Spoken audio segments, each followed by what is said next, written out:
One morning, the young servant who was bringing water for washing suddenly disappeared.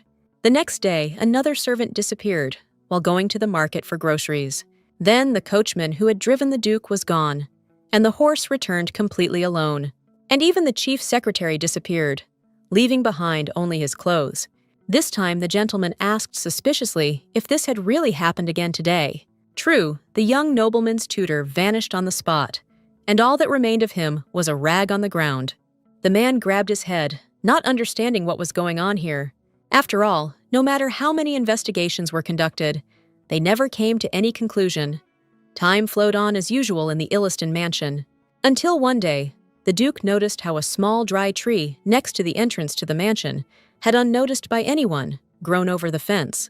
He immediately asked Linon if he knew the name of this tree, but the servant apologized and admitted that he did not have such knowledge. It might be better to ask the gardener, but the gentleman refused. If he doesn't even know the name of the plant, then it's not particularly important. In any case, this tree looks terrible, so let him tell the gardener to cut it down tomorrow morning. The next day, a servant burst into the master's office screaming, reporting that advisor Linon and the gardener were missing. It happened again, and like everyone else, all that was left was their clothes. What is this? People in the estate were disappearing one after another.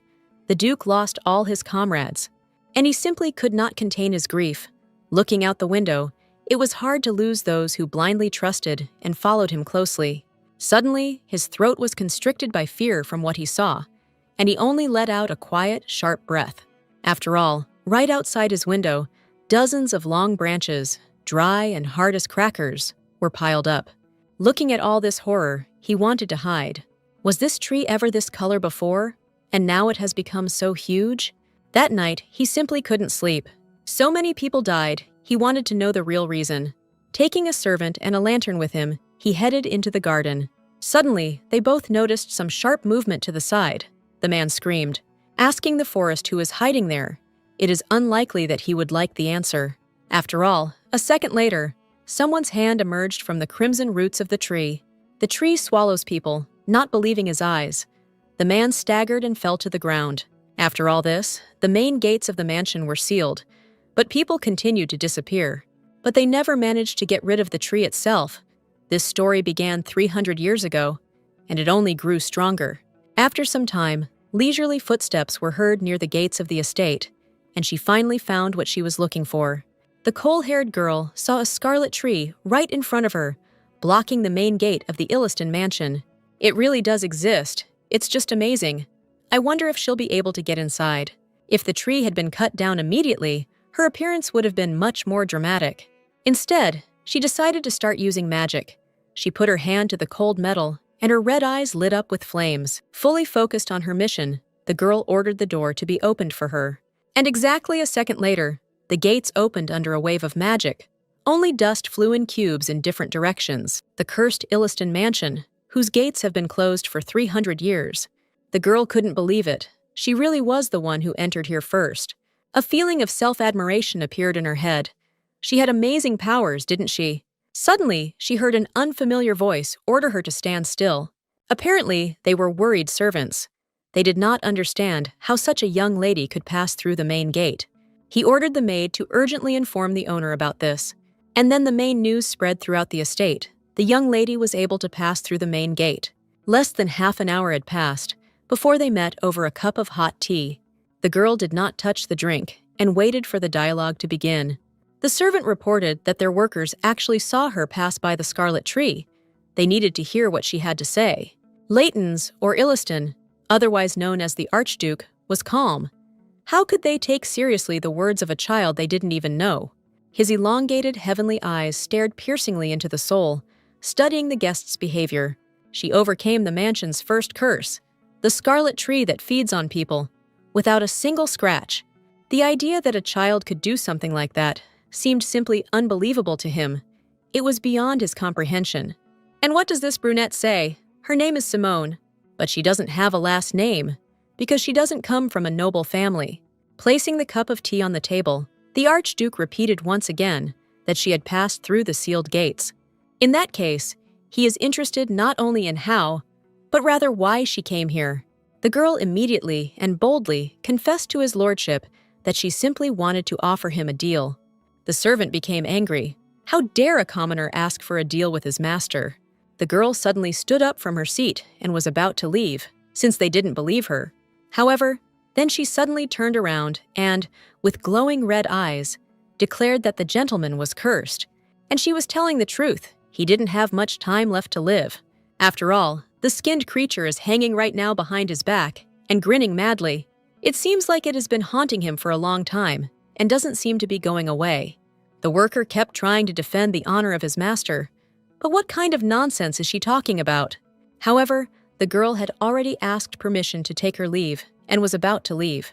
Just at the door, as she was about to grab the handle, the Archduke stopped her, saying that he would like to know more about it.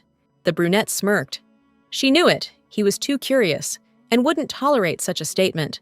The deal is very simple. She will break absolutely all curses, and in return, she will not ask for much.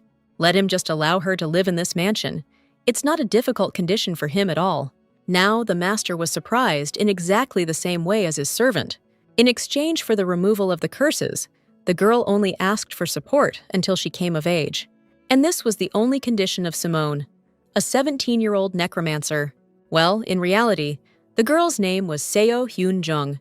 She was a 25-year-old office worker. The thing is, one day she woke up in the body of the heroine of the most popular webtoon.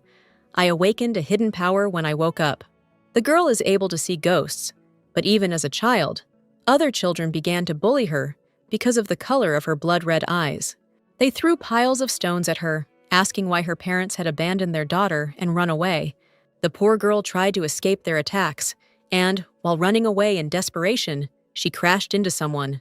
It turned out to be the headmistress, a grown woman with a stern look and a tightly slicked-back bun. Narrowing her eyes, she ordered Simone to follow her. The lady said just one phrase about someone wanting to meet her.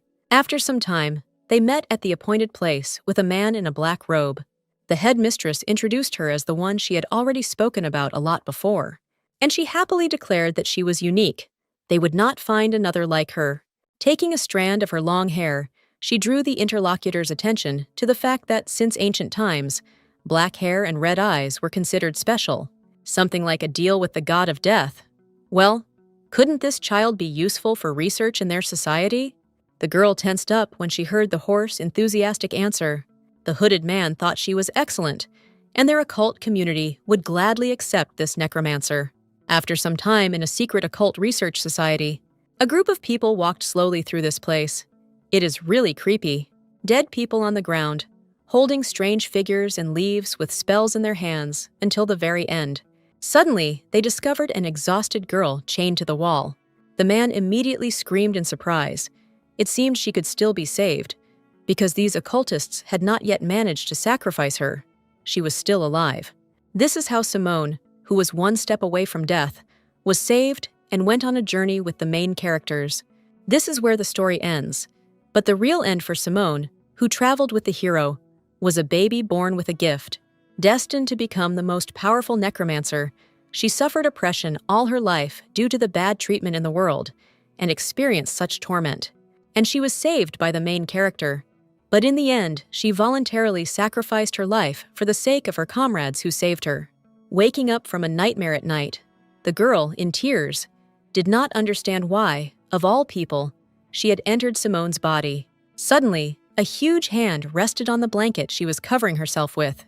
It was a terrible monster, hardly resembling a human being. It screamed at her to fall, to rise, and then to fall again. Echoes of the words of death were repeated in her head. Thanks to the fact that this horror was always hanging around her, she had already gotten used to ghosts. So she decided that before she was given to the occult society, according to the plot, she had to escape from this orphanage. Phew! So what should she do?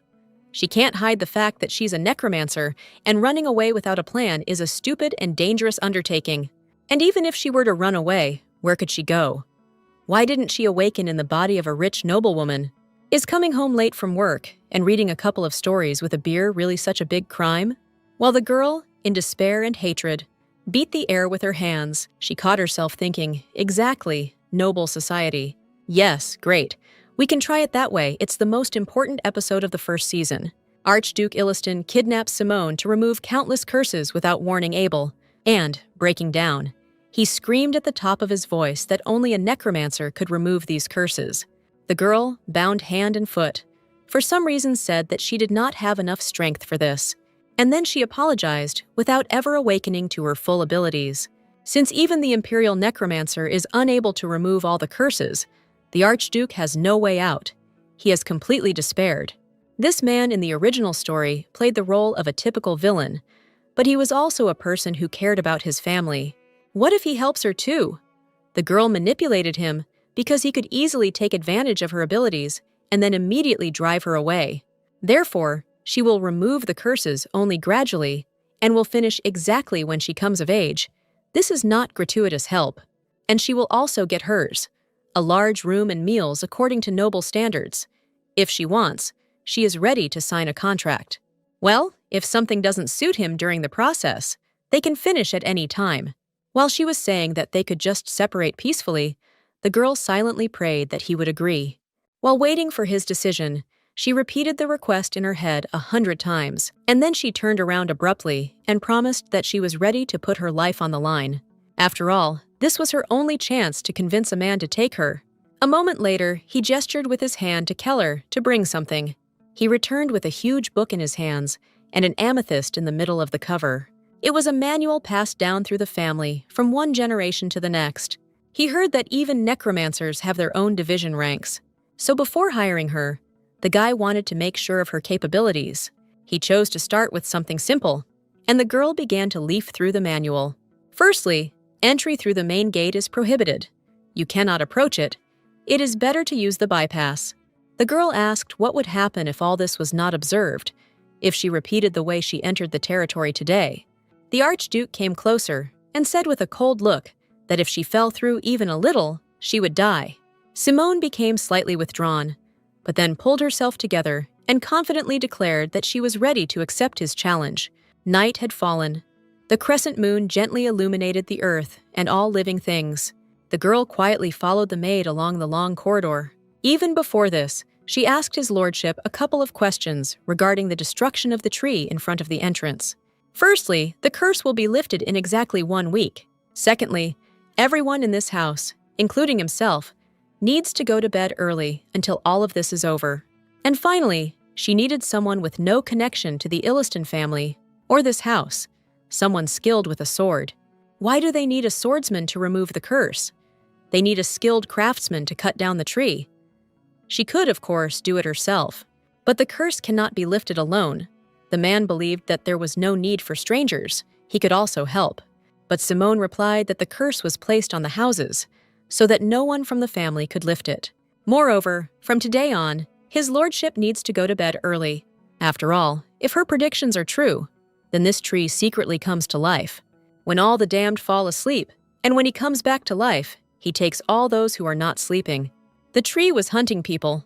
The Archduke considered this completely absurd. It was discovered 300 years ago by the first owner of the house, and no one has approached it since then. At that time, she only didn't understand one thing: how he managed to continue living. This is exactly what they are about to find out. But for now, she was calmly settling in. Following the maid for a couple of minutes, they arrived at the place a couple of minutes later.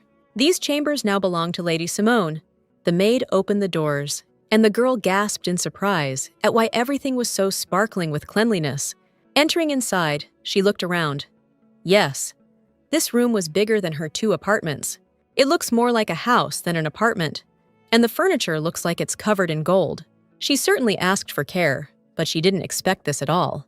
The Archduke allowed Lady Simone to move around the mansion, but they have rules, and the lady hoped that no one would violate them. For example, it is forbidden to go up to the 3rd floor without permission.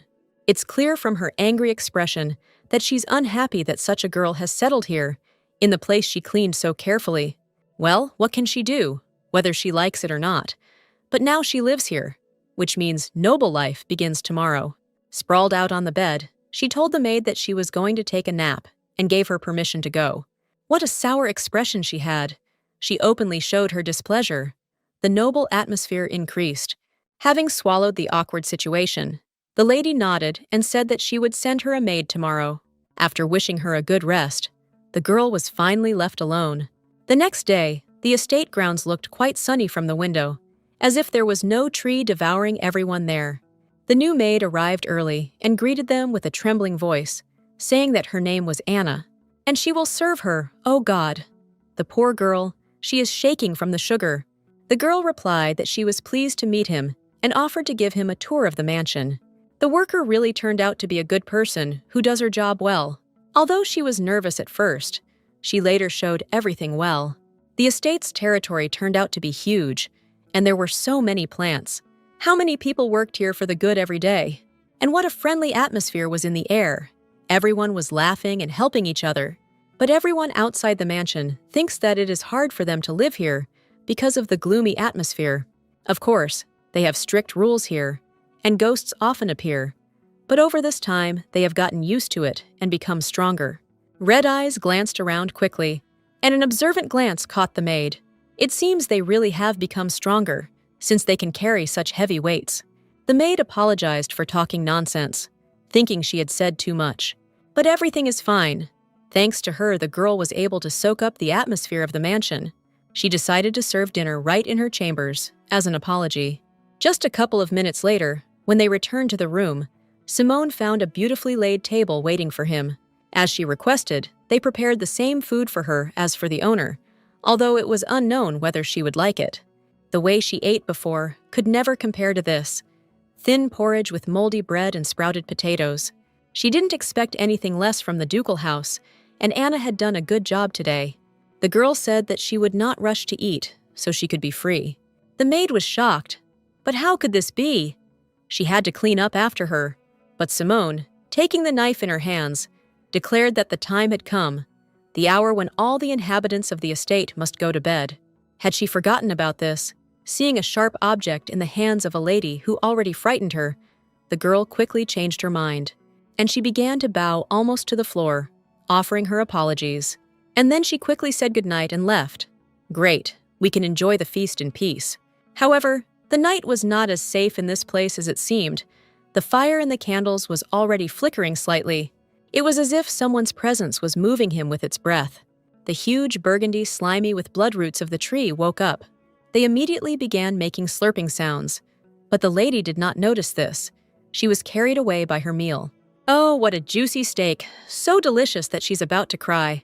Suddenly, a long creaking sound was heard from behind the doors. Simone didn't immediately understand where the sound was coming from, as if a baby was trying to pull the door handle. Instead of being scared, she just glared menacingly at the door that had interrupted her steak eating and ordered him to come in. There were many strange sounds coming from behind that door, but no one wanted to, or simply could not, pull the handle.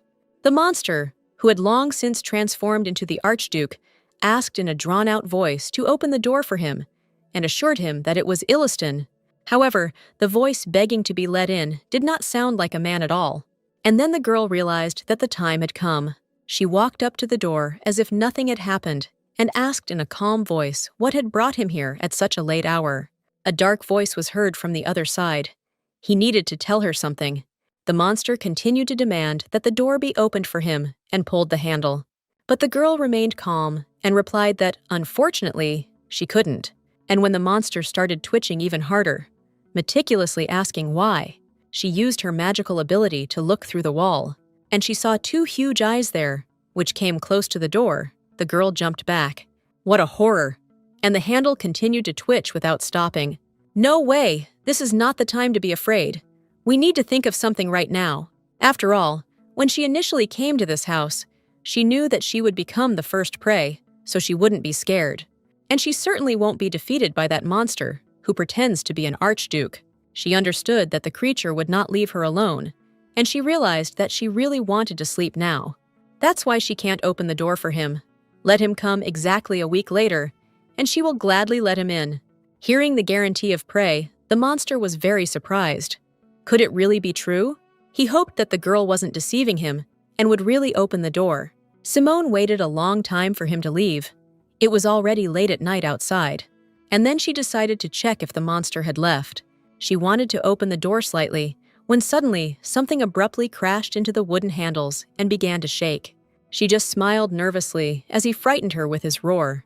It seems that now this monster tree will definitely go away, and we can go to bed peacefully. Early in the morning, unsuspecting birds flew over its branches. The maid shook Simone's blanket anxiously. It was already morning. The girl stood up slowly, rubbing her eyes. It looked like she hadn't slept enough. But no. Of course she thought that after the night's incident, she would not be able to sleep, or would be rumpled the next day.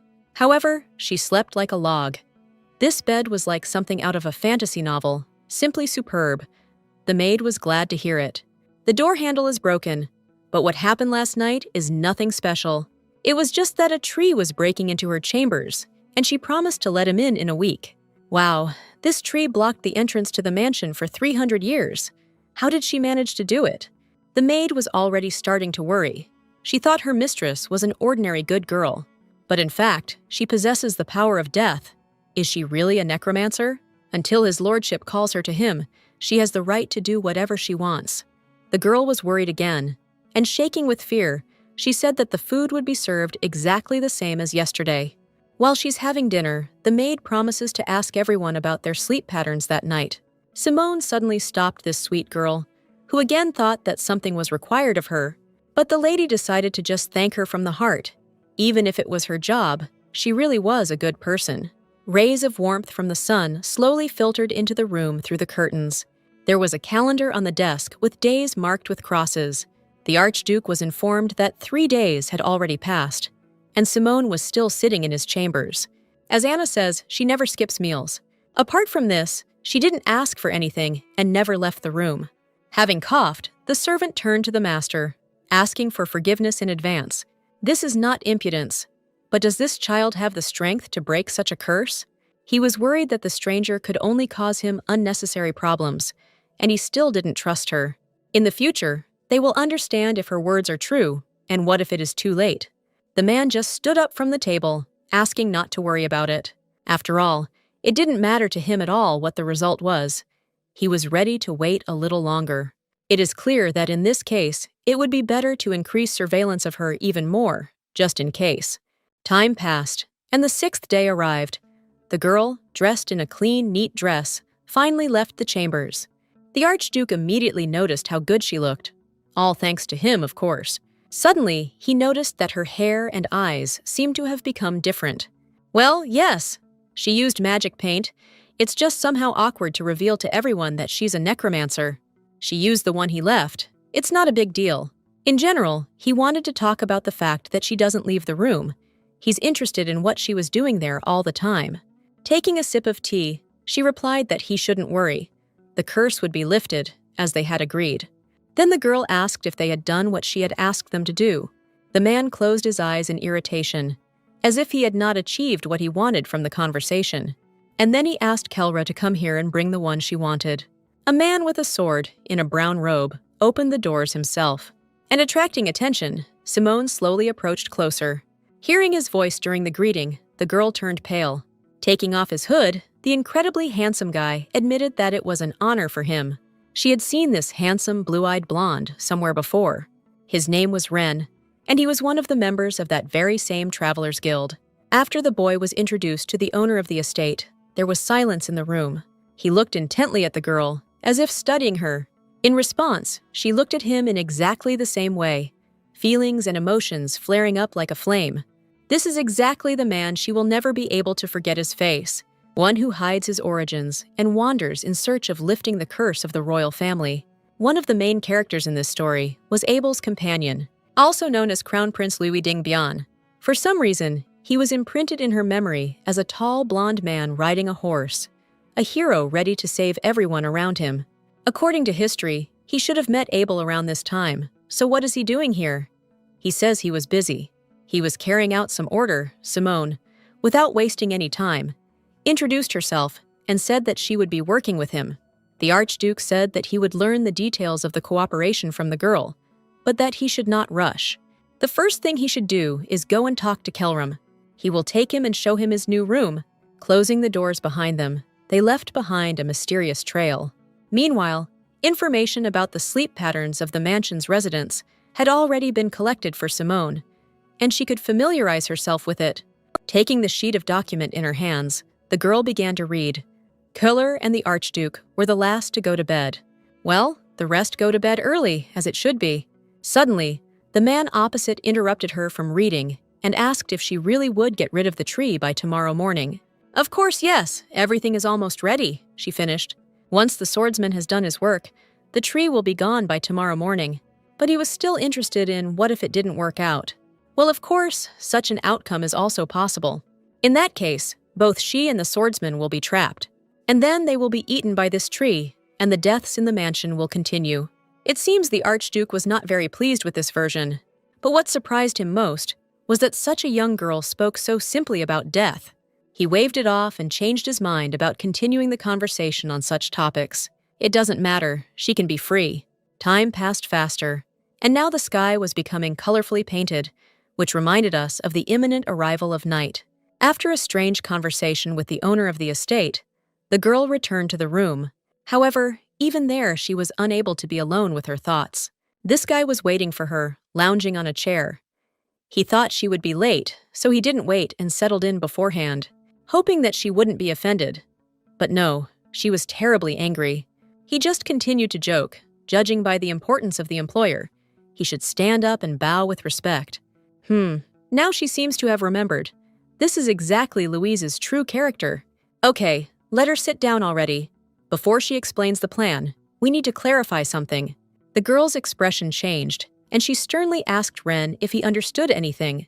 For example, how dangerous all this could be, and why he agreed to the job anyway.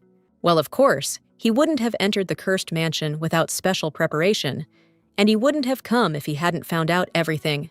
God, he's a lot more boring than the original, but he makes up for it with his excellent skills. The only thing that worries her is that their meeting happened much earlier than in the original. Well, let them. As soon as they finish with the curse, they will disperse, and everything will be fine again. Then now she can start telling him what to do. In case a tree eats her tonight, he will need to cut it as quickly as possible, using all his strength. Having cleared her head, she remarked, "Let him agree. It's not that difficult." The guy's blue eyes seemed about to fall out of his eyes in surprise. He couldn't believe it. He jumped up from his seat, wondering if she would really just let the tree eat her. And then he will need to cut it down and defeat it himself. She agreed with even greater joy. How good. And he grasps it well. That is, she is ready to say goodbye to her life in order to remove the curse. No? Did she talk about that? Let him listen more carefully and just do what he asks. She heard that he had the most honed skills, right? Cutting down a tree shouldn't be a difficult task for him. It's not that difficult. But there is one problem. She may not realize it if she doesn't own a sword. However, if he cuts the tree with all his strength, the one who was swallowed will also be cut into pieces. So there might be the slightest chance that she might get hurt. In that case, he doesn't even intend to take on this matter. Damn, she's in trouble. If they don't come to an agreement now, this could become a huge problem. It's already getting dark. Of course, the noble crown prince is not ready to tolerate the suffering of his own people. But she is threatened with death, not only because of the tree, but also because of the occult society, the Archduke, and their company of heroes. The boy sat there and simply couldn't understand what Illiston was thinking when he gave such a weak girl the task of breaking the curse alone. Everything that was happening was not at all in her plans, either the way she wanted it or not at all. Or maybe, as rumors say, he just wants to make a sacrifice to black magic. If so, then it's terrible. The guy decided to join her because he couldn't leave the client alone. But if something went wrong, he would stop. Great, they managed to convince him.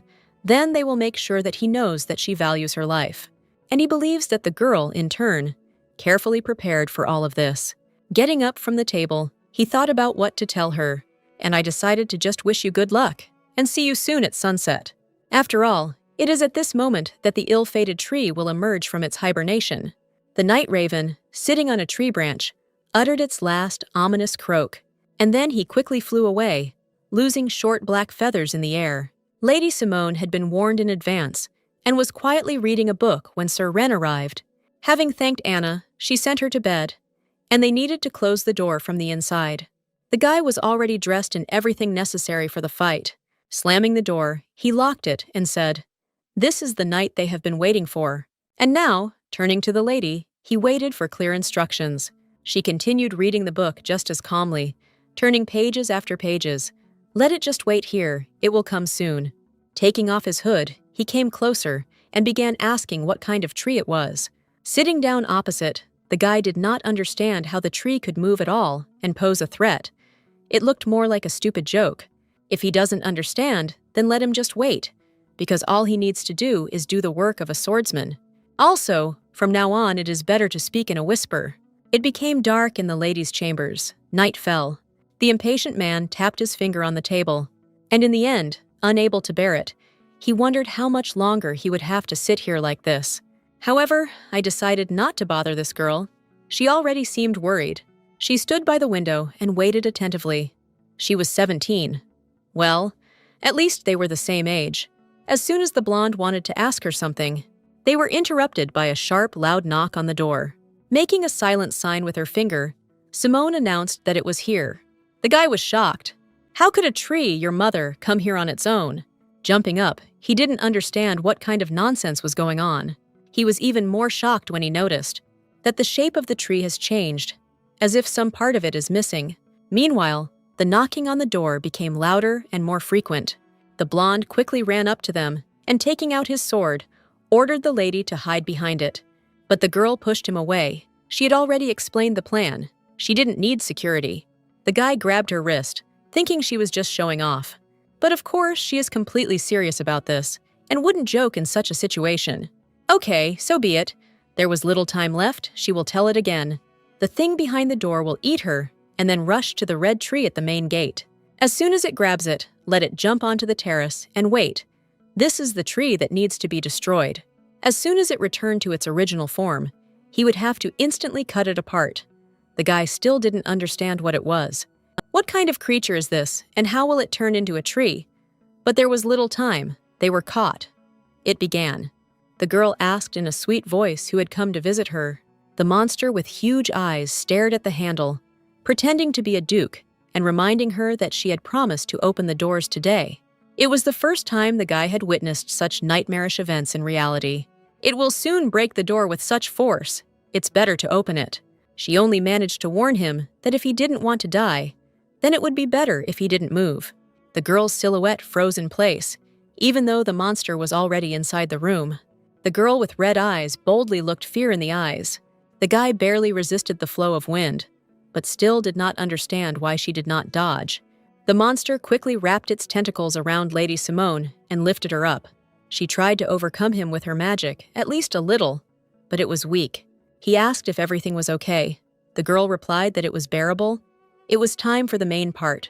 She had already told him that the creature would eat her, and as soon as it returned to the tree, the guy had to cut it down. The creature was terrifying, but there was no time to stand and look at its face and huge eyes. According to the girl's plan, the prince should jump now. Fear crept into his blood. His pupils narrowed.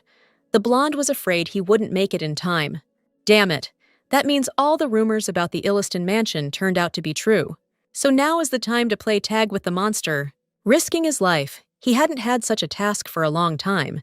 His eyes quickly found the nearest window, and he jumped from the second floor of the estate straight into the backyard.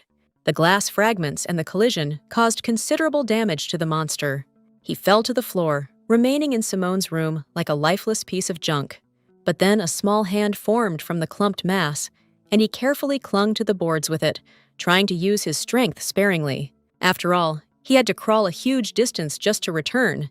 He had to have time to return to his body. He ran as fast as he could, across the estate grounds, just to make it in time. There was no breath, and the branches of plants were hitting his face. But a person's life was at stake. He kept thinking about what a terrible place the fucking Illiston mansion was now. And what had just happened. His brain did not want to perceive reality. However, the silhouette of the girl who allowed herself to be eaten was spinning in my head. She was completely fearless. Who was she really anyway? Having reached a certain place, the blonde stopped abruptly, and he hid behind the tree trunks because he saw the main monster of this forest crawling towards his home. Is it really moving? It's just amazing to see such horror in real life. Everything is as she said. He wants to return to his original form, and will do everything possible to achieve this. Enormous in size, eyes red with blood hurried to their destination, and the creature finally reached that very hole, its home.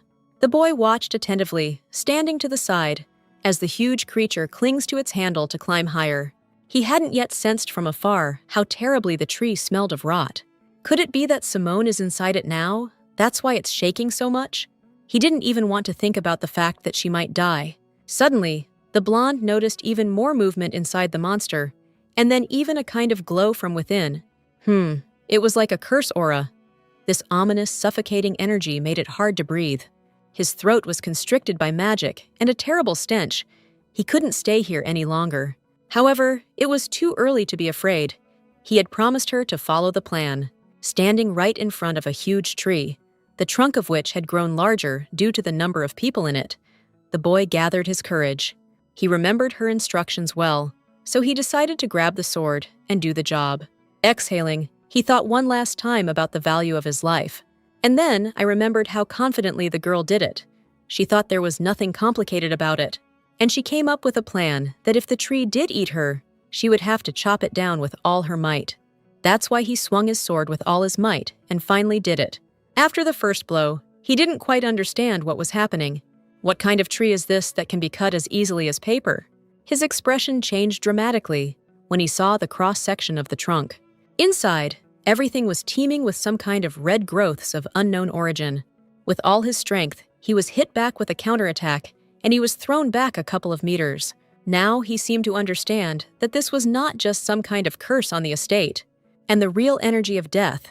With the help of magic, she took the lives of hundreds of people. The guy stood aside from this terrible energy, not understanding why nothing was happening, and the girl was not freed. He knew it, and that's why he swore to stay away from any dangerous business. It was necessary to urgently save her before it was too late. These growths slowly pulsated, like living people, until one moment they suddenly exploded, sending a powerful ultrasound echoing throughout the estate. Pieces of red shells flew to the sides and fell to the ground. The guy stood there in surprise, looking at everything that was happening, not believing his eyes. How did it explode? What happened? And what happened to Lady Simone? Looking up, he finally noticed what was happening. The girl was hanging in the air, surrounded by some kind of magical aura. The purple ball seemed to swallow the girl, but she continued to float with her eyes closed, until she began to descend and opened her red necromancer eyes. Slowly, she reached the ground and touched it with her feet. And after everything that happened, Simone calmly extended her finger and showed a class with her hand, praising the guy for an excellent job. The guy could no longer understand anything. He thought she was dead. And now, as it turns out, she actually blew up the monster. Well, yes, and he chopped it up. Thanks to him, she survived. The brunette laughed and added that it smelled so bad that she almost threw up, and how good it is that she survived and is finally here, safe. Yes, they succeeded. They coped, but the blonde continued to watch her suspiciously. While the girl was shaking all this gunk off her hands and clothes, he noticed that the color of her hair had changed.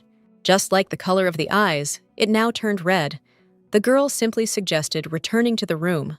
But she did something amazing, yet she reacts as if it were ordinary. Okay, he worked hard and now he can go and rest.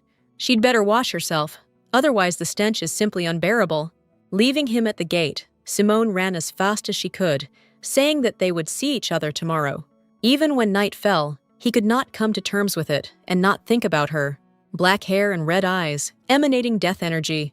All the necromancers were already exterminated 300 years ago. However, it turns out that someone still managed to stay. His trembling hand clenched into a fist. Now he has hope for the future, because the necromancer's powers are enough to lift the curse from his father. He arrived at the mansion to find some information about curses, who knew that she would meet a necromancer. What luck! The guy's blue eyes lit up with joy. A simple task turned into an unimaginable success. Morning came, and all the estate workers went outside, not believing their eyes. No one could believe that the tree had really disappeared. What could have happened this night? Is this girl really real? The worker, looking at all this, muttered something under his breath. And he didn't even notice how the Duke came up from behind and noted that it was true, and the girl kept her promise. She did it tonight, so her word can be trusted. Was the entrance to the mansion always so beautiful, Even the sun came out? The gentleman asked Keller to open the gate, because they needed to see their guest out. Meanwhile, Lady Simone slept soundly in her bed. Completely exhausted after such a scolding, Anna woke her up and wished her good morning, as always. The girl asked what time it was, but when she opened her eyes, she saw a strange picture in front of her, a bunch of maids asking her what she would like for breakfast. What is everyone fussing about, and what were they all doing here so early in the morning? The girls all answered at once. They, as before, simply listened to her sincerely. She could call them at any time. She's never even seen them. What are they even talking about? She urgently needs to tell the Archduke that she doesn't need so many servants. Running into the man's room, she only saw him calmly sipping tea. She arrived just in time. He was ready for tea, and now he definitely trusted her. From this day on, she is an honored guest of the mansion, and he is ready to provide her with everything she asks for. Now let him sit down in the seat opposite. And his room was hit by the sun's rays. The expensive furniture sparkled with new colors, something they were not used to. Now she had to try to remove all the curses at home, of course. That was their agreement. Looking out the window into the courtyard, the girl wondered why everyone was behaving like this today. It was strange. The man pouring chamomile tea said it was good for the brain and body. She mentally assumed that Luigi had already left this place. Now it's time to tell you what exactly happened last night. Well, Ren cut it down, and she simply used the energy of death to blow up the tree.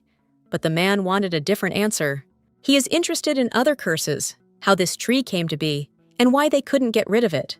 This monster was very cowardly, weak, but annoyingly cunning and smart. Even though he was a monster, he still thirsted for life and wanted to live as long as possible. He would sneak into the mansion looking for victims, but he was afraid that the locals would quickly find his weak spot, so he moved at night when everyone was asleep. To remain unnoticed, he sought out those who were not sleeping and devoured them. She said that the monster was weak, so why couldn't they defeat it all this time? That's the trick. This creature put all its strength into defense. That's why it was so hard. So that an ordinary person cannot harm him in any way, but he weakens the moment he gives his power to someone else. At the moment when it absorbs people, so she tracked everything and asked Ren to cut down the tree. So she let him eat her in order to break down her defenses, something like that. Clutching his head, he said that she didn't seem to feel sorry for herself at all. However, he still didn't understand some details. How she understood all this. How did she find out about his origins? Even their family didn't know. Well, it's not even clear what to answer him. She couldn't say that she simply read about it in history. It's something like knowledge that is passed down from generation to generation, and everyone knew about it. He was very surprised, because the line of necromancers had been extinct for 300 years, and here she was sitting in front of him.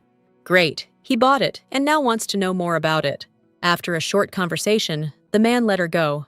Now the girl is free. However, if he didn't ask what she would do next, then he trusted her completely with the rest of the curses. The girl was about to go into the room when she suddenly saw the maid shouting her name and running forward. Stopping, she quickly and breathlessly asked what the gentleman had said and whether the lady was staying in the mansion. Well, yes, of course, because his lordship was convinced of her abilities. By the way, it's definitely time to take a look at the manual. Suddenly, the girls looked around, hearing footsteps. Someone was walking straight towards them. Simone saw the silhouette of a lady in a proper dress. She seemed gloomy to her. The sound of her heels echoed down the long, high-ceilinged corridor. The woman looked too thin. Her eyes were dark as a shadow, and her cheekbones were prominent. The first thing Simone noticed was the horrific smell of blood and corpses, so bad that she wanted to cover her mouth with her hand. But the maid noticed in time that this was the Archduchess, and she needed to quickly bow her head. That's it. That's right. The Illiston family, I think their name was on the board. There was a lot written in that book, but Rule 100 said not to enter the Duchess's chambers. Do not knock or pass by her chambers. That was how categorical everything was. Besides the fact that no one knew what was happening behind the doors of these chambers, all the maids have long known that for the Archduchess, every meal is usually served for two. The story began exactly a year ago in the same estate. A new maid named Ree appeared at the mansion and was immediately given a tour, and they showed him where the office was, where the gentleman spent most of his time, and advised him to behave quietly nearby. The manager wanted her to whisper as she passed by, so that the girl would know that this place was cursed, so much so that no one can survive here. But in reality, the atmosphere turned out to be much more pleasant than she expected. So what that means is, if she locks herself in and follows the rules, everything will be fine. They walked along the corridors for a long time, until the man ordered them to stop. And then he explained that the door in front of them led to the Archduchess's chambers. He asked her if she had remembered everything from the manual, and she nodded obediently.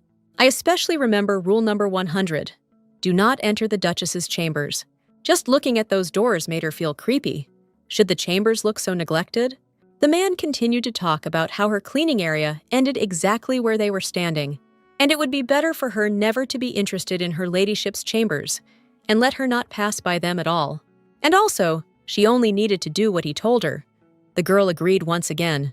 Rie slowly began to settle into the mansion, following all the rules and getting along well with the other employees. She became especially good friends with the maids. They often told each other where they were going and why. However, despite cleaning the rooms and washing the floors, there was still one thing she found difficult to cope with. Every time she passed the Archduchess's chambers, she wondered if anyone lived there at all. Leaving the bucket with the rag aside, she walked closer to the door. Her trembling hand almost touched the handle. Suddenly, the girl pulled herself together. No, she shouldn't be so curious. She needed to get back to cleaning. Suddenly, someone wheezed behind her. The person in the room seemed to sense her presence. The girl turned around. She definitely wasn't imagining it. A voice came from behind the door. And it happened again. The voice telling her not to forget something. The words were repeated 100 more times before the doors opened and blood appeared through the crack. The girl took a step back. She had never seen so much blood before. She wondered whose it was, but she remembered that no one was allowed to enter the Archduchess's chambers. However, the kind soul assumed that her grace might have become ill and therefore politely inquired about her well-being. A terrible likeness of the Archduchess looked at her from the doorway. A very thin woman with sunken cheekbones croaked that she needed to think. The girl, horrified, continued asking if she was okay. She was already beginning to tremble with fear, but still tried to find out with concern if anything was hurting her. I really wanted to help this lady until I looked closely at what was in the room. Behind the silhouette of the Archduchess, she saw someone's bloody body tied with ropes to a post. The lady began to ask, as if aggressively, why she couldn't remember a simple rule. And suddenly, throwing open the door, she ran out with a knife at the girl.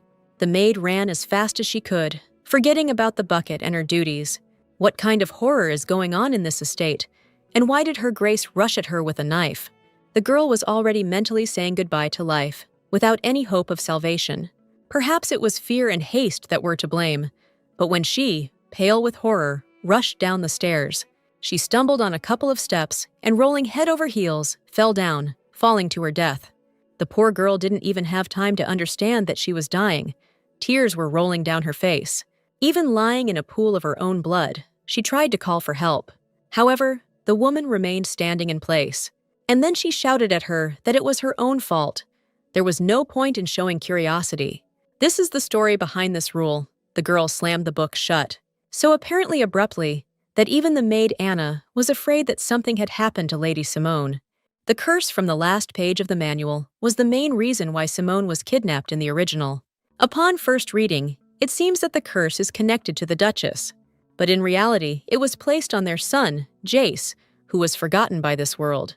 The very curse that the original Simone never managed to break. Exactly. High healing skills are needed to solve this problem. And she, as a necromancer, possessed only destructive power. Now in the Empire of Ruan, there is neither a saint nor a holy one. But it looks like she will have to find such a person. There is no other choice. The maid had no idea what she was saying or where she was going. The girl replied that she urgently needed to speak with the Archduke. The maid asked if she could help in any way, and then she was asked to find a magic hair dye. The color is not important. The main thing is that it lasts longer. Why don't they go after her together? Then Simone could choose the right color. Stopping at the door, the girl was very surprised how to understand together. Although if you think about it, when was the last time she went shopping at all? Okay, so be it. The maid immediately rushed to prepare everything for their expedition, and they agreed to meet in the chambers. Simone looked at the girl for a long time, as if thinking about something. She just quickly ran to get ready. It seemed like she was genuinely helping her, and not because it was her responsibility. The last thing she saw of Anna was the white bow on her waist from her maid's apron. Then the girl disappeared around the corner. Sitting right in front of the Archduke, the girl demanded that he get the precious stone for her. He noticed that she looked better and better every day, and all thanks to him. I wonder if she's decided which curse she'll break next. Yes, that's why she's asking for this precious stone, and judging by how prettier she has become, the girl seems to have completely settled in. Not only does she know what she needs to do to achieve this, but she has chosen the curse itself. Known as the Saint's Wish, this stone will allow her to remove the next curse. Upon hearing the name of the jewel, the Archduke's face changed. But does this stone even exist in this world?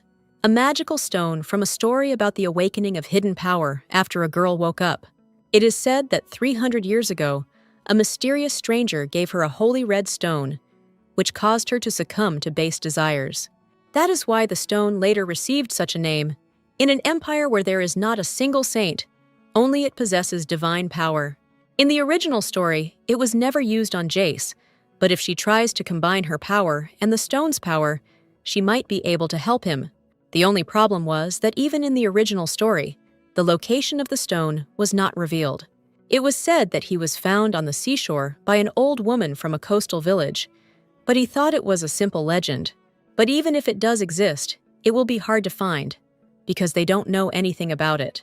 The girl agreed, slowly sipping tea. She understands everything perfectly. And then she added that the god of death told her that the stone lay deep in the sea. The men were speechless as to how the god of death had told her this. The girl held back her laughter. Well, yes, the god of death. Why do they have such faces? She just repeated what was written in the story. In any case, the exact location is still unknown to her. The servant inquired as to what curse the search for the stone from the legends had been started for, the last one in the manual. A curse placed on the Archduchess and the eldest son of the Illiston family, Jace Carl Illiston. Hearing this statement, the man almost dropped his cup of tea from his hands in surprise. He had absolutely no idea what she was talking about, or was pretending not to. Therefore, the girl repeated once again that she came here with only one purpose, to remove curses. Save the estate, so he doesn't have to hide anything from her. The advisor standing nearby called out to Lady Simone. He could not listen to this any longer. After all, the gentleman has no children, and he will not tolerate such disrespect, at least in his presence. But the man stopped Kelra, noting that the girl was their salvation and that they needed to treat her with respect. And with a suspiciously nervous look, he suddenly asked sharply to leave them alone. The servant looked at his master in surprise, but decided not to argue with his order. As soon as he left, the man's mood and look changed, and he suddenly asked sharply how she found out about Jace. Simone replied calmly, Jace was cursed and forgotten by this world, and she promises to remove absolutely all curses from the estate. Does he really think she would take on such a task without preparation? As if with hope in his voice, the man asked if she could really remove these two curses. When she replied that she wasn't entirely sure, but would at least try, he grabbed his head and asked her to try anyway. But she didn't need to be persuaded, and such an outcome was entirely possible if they got the stone. The Archduke promised to contact the Adventurers Guild. Since this is a very dangerous stone, they cannot send just anyone to get it.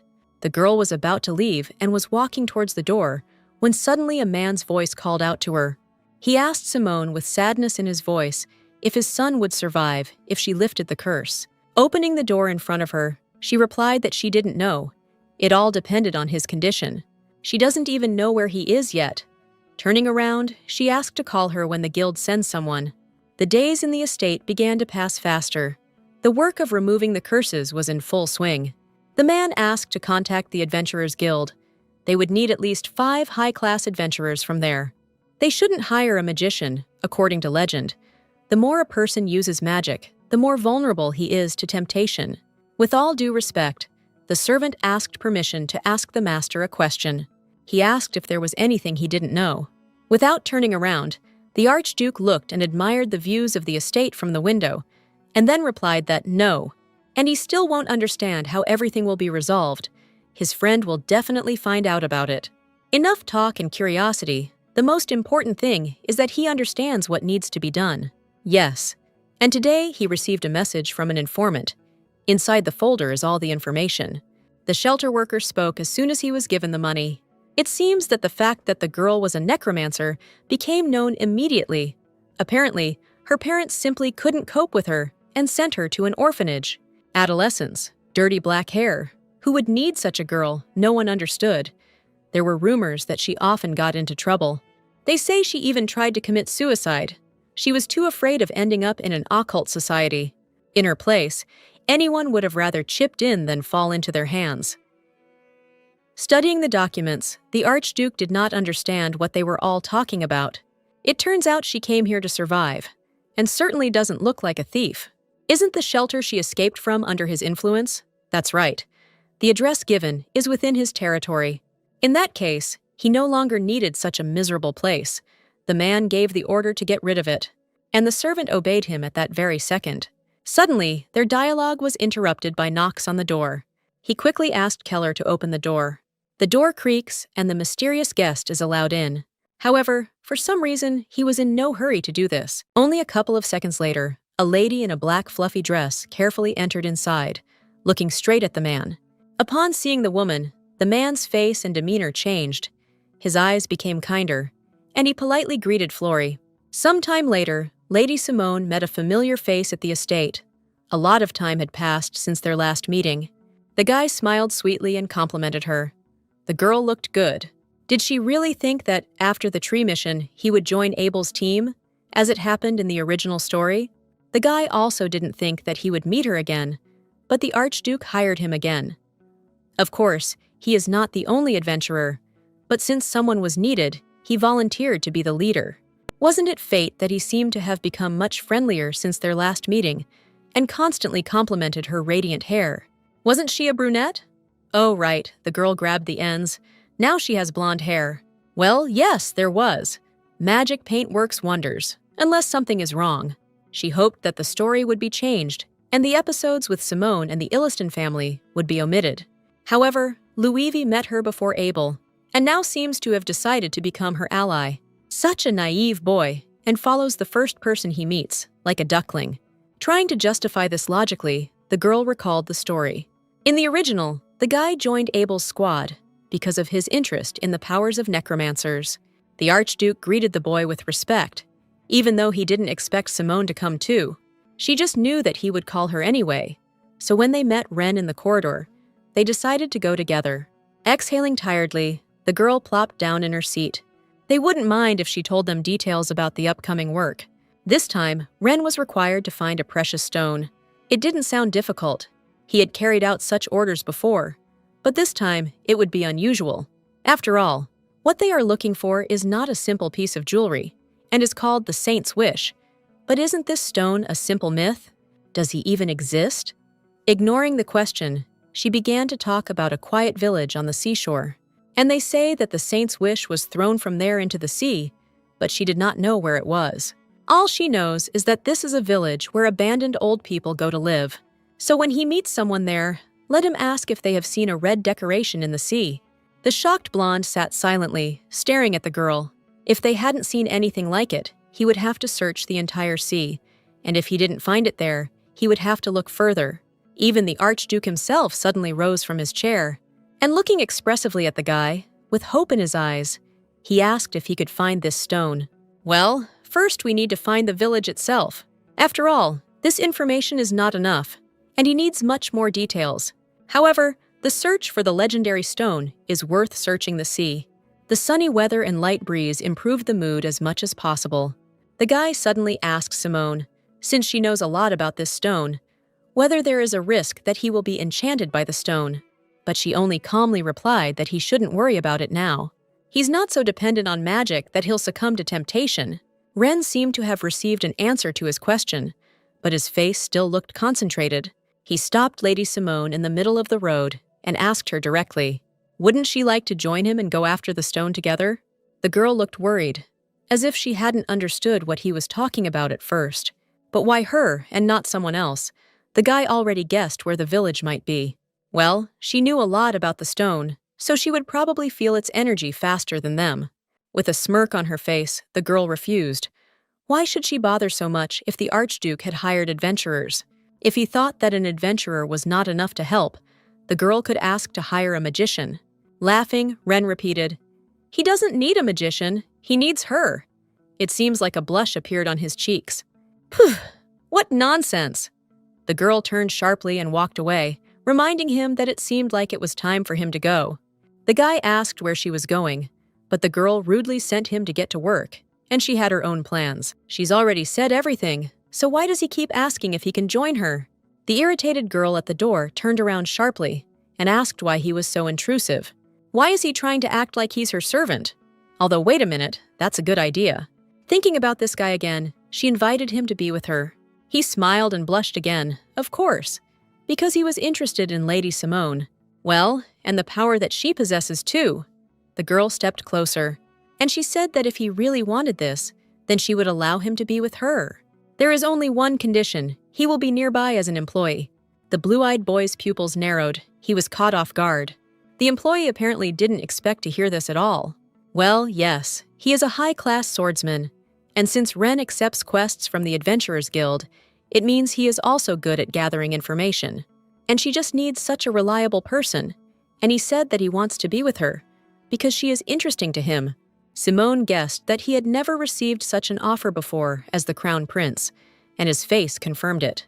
He seemed confused, so he replied that he needed to think about it. That's great. Until the next meeting. Humming a song joyfully to herself, Simone climbed the stairs to her chambers, since the Archduke had given her money for expenses. Then you can go somewhere and take Anna with you. After all, this girl became her friend. Just think, she hadn't seen her all day today. It's strange. Maybe she asked for time off and has a day off. However, they had plans together. Did she really forget? And what should she do?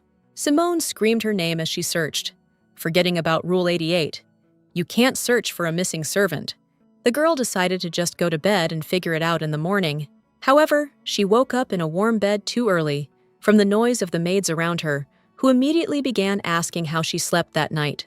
The girl, rubbing her eyes, asked in response whether Anna had returned, as she had not seen her until last night. However, everyone around abruptly changed the subject and suggested serving breakfast. The maid immediately turned around and ran to carry out an order that she had not even been given. What a strange and unpleasant feeling, as if they are pretending to be busy. Lady Simone replied that it was time to serve breakfast. She would just step away for a minute. The sun shone through the dark crimson curtains. A new day had dawned, but the atmosphere seemed just as ominous. Just think, this is the Illiston family mansion, and a person has disappeared here. Isn't she taking it too lightly? The girl walked down the corridor, lost in her thoughts, until someone's voice called out to her. Turning around, she stared at the maid with a crazy look. Of course, she was scared, and she immediately apologized. It just seemed to her that the lady was looking for something, so she decided to help her. Simone asked her again directly if she had seen Anna. She hadn't shown up since yesterday, so the girl thought that perhaps she had gone away on business. She didn't even notice it, although now that she mentioned it in the dialogue, the maid was worried. It looks like she didn't even show up for the morning briefing. Could something have happened? Anna suddenly disappeared, and so Simone is now looking for her everywhere. If she suddenly meets a friend, let her tell her that they are looking for her. The maids, who had previously been so focused on their work, suddenly turned around, and they stared very strangely at this couple, and then they began to vigorously discuss the routine again, whether anyone had finished putting away yesterday's groceries, and so on. There was clearly something wrong here, and Simone had yet to find out about it. Suddenly, someone approached the girls and called Reese by name. It turned out to be some stranger. The lady sternly asked what she was doing there, and then Simone introduced herself as Ruth, the head maid of this mansion. It seemed like this was their first meeting. Suddenly, she grabbed Reese's hand and asked permission to take her away right now. Otherwise, she had already looked all over for this child. And also, it would be much better if the girl returned to her quarters right now, because this is the servants' area, and guests should not go here. Why are they behaving like this? Is it really on purpose? She came here with one goal, to find Anna. The woman promised that if she saw the child, she would definitely tell her that they were looking for her. Well, okay. In that case, there is nothing left to do but return to my quarters. Upon returning to the room, the lady began to read some book. Judging by the reactions of those around her, they were clearly hiding something from her. Okay, for now she can try to find any curse related to this in the manual, and if she still doesn't find anything, then you will have to turn to his lordship personally for help. Rule number 88. Do not look for a missing servant. Wow, that wasn't even in the novel. And why were the maids suddenly so interested in what curse she would break this time? It's strange that when she asked about Anna, they could barely utter a word in response. But then, upon hearing about the curse about the missing servants, they screamed. One of the girls screamed that it was too dangerous. True. But she couldn't leave her friend in trouble. Simone slammed the book shut and decided that she would get it back by any means necessary. From that moment on, the maids became both frightened and serious. One of the girls with green eyes suddenly started talking. Regarding the curse, there is one more rule that is not in the manual. The brunette wondered what the hell it was, what they were even talking about. Meanwhile, the maid, closing her eyes, promised to tell everything and asked to save Anna. Of course, Simone agreed to listen to them. That same girl came closer and began to speak barely audibly. At the moment when the sun sets and the moon rises, if she ever, while passing by in the underground corridor, hears the voice of the missing person, then let him not answer him under any circumstances and immediately go to another floor. The servant who disappeared will soon return to work as if nothing had happened, but even if he speaks, he must not be looked at. And even more so, answer until he disappears completely. Simone was shocked. Was it really possible that the missing servant would return after all? Wait a minute, but why isn't this written in the manual then? It's just that the nobles cannot know absolutely everything that happens among the servants. Bowing, the girl continued speaking. She knew that it was shameless of her to ask a lady for such things, but she was simply begging to save their friend. Simone already understood what she meant, so she allowed them to go. The night of reading the book came quickly. Just think, such a rule actually circulated among the servants. Now she finally understood why everyone was acting so suspiciously. The headmaid was probably worried that Reese would blurt out something unnecessary. She had planned a rest before lifting the curse of Jace and Archduchess Florey. But no, that wasn't possible. Anna, after all, was much more concerned about how one could think about rest. The girl immediately ran out of the room, and when she met the annoying boy, she honestly replied that she was going to remove the curse. Pulling on her robe, she crept along the gloomy corridor, remembering the words of the maid, at the moment when the sun sets and the moon rises. If she hears the voice of the missing person while walking through the underground corridor, she must not answer under any circumstances. Let him go straight to the next floor. Looking down, the girl realized she should have taken a lamp with her. Suddenly, some sound caught her attention. These were someone's steps from below, if you think about who it could have been.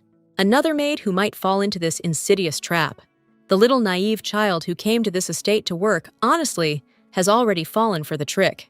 This time, the sweet voice of the curse lured Reese to the bottom with an unknown force. Without thinking about the consequences for a second, Simone rushed after her. And fortunately, she managed to grab the hand of the girl who was blindly walking to her death. She immediately asked where the maid was going at such a late hour. Seeing that she was not responding and not even turning around, the girl began to scream louder. What happened? Why can't she just come to her senses?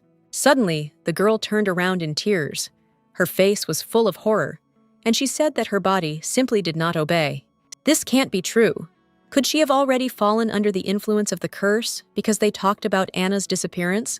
The girl asked for help, but Simone did not understand what to do, because something with great force was pulling them down.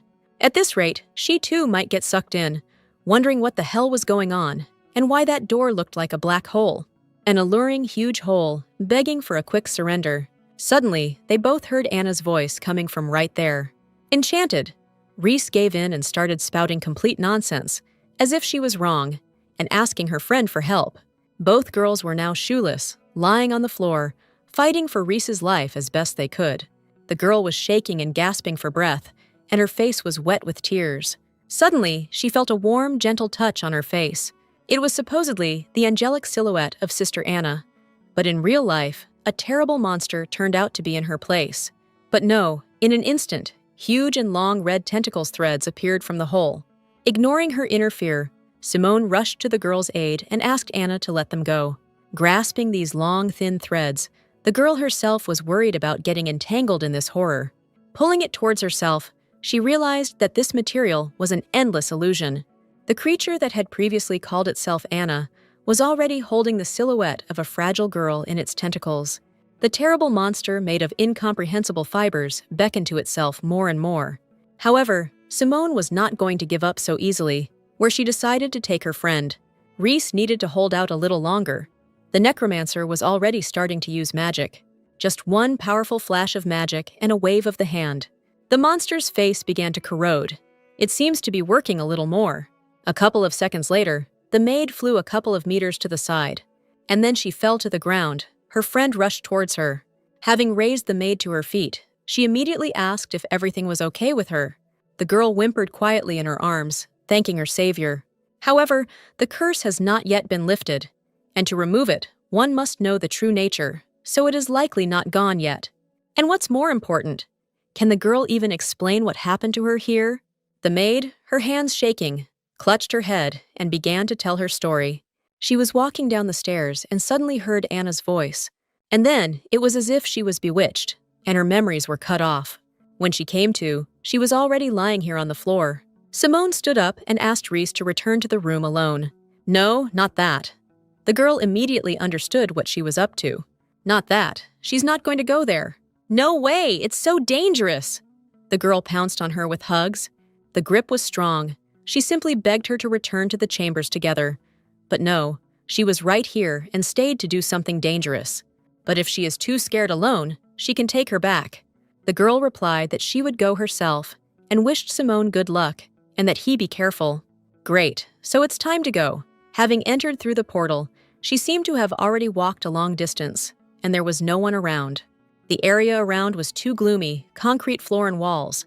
However, my feelings told me that this illusion could not be trusted. Suddenly, the girl heard a light knocking sound. Turning around, she saw nothing but a metal fence, and there were some strange little details. It was impossible to make out and understand anything. Everything is clear. It looks like the curse will not manifest itself anymore today. It's probably time to go back. As stated, the servant who disappeared will soon return to work as if nothing had happened. However, even if he talks to someone, you must not look at him, and even more so to answer, so everyone around ignored Anna's silhouette. It all felt so strange and unusual, my friend. As usual, offered tea with a smile. However, this is not the real her, but a substitute creature. Simone was calmly sipping tea when suddenly someone came to visit her and started talking. It was Ren, as always. It had been a while since he had been here last, but today the atmosphere was special. It seemed like a new curse had appeared, and before he could even think about it, the girl asked him if he knew anything about the were-rat. No, is this really something well known?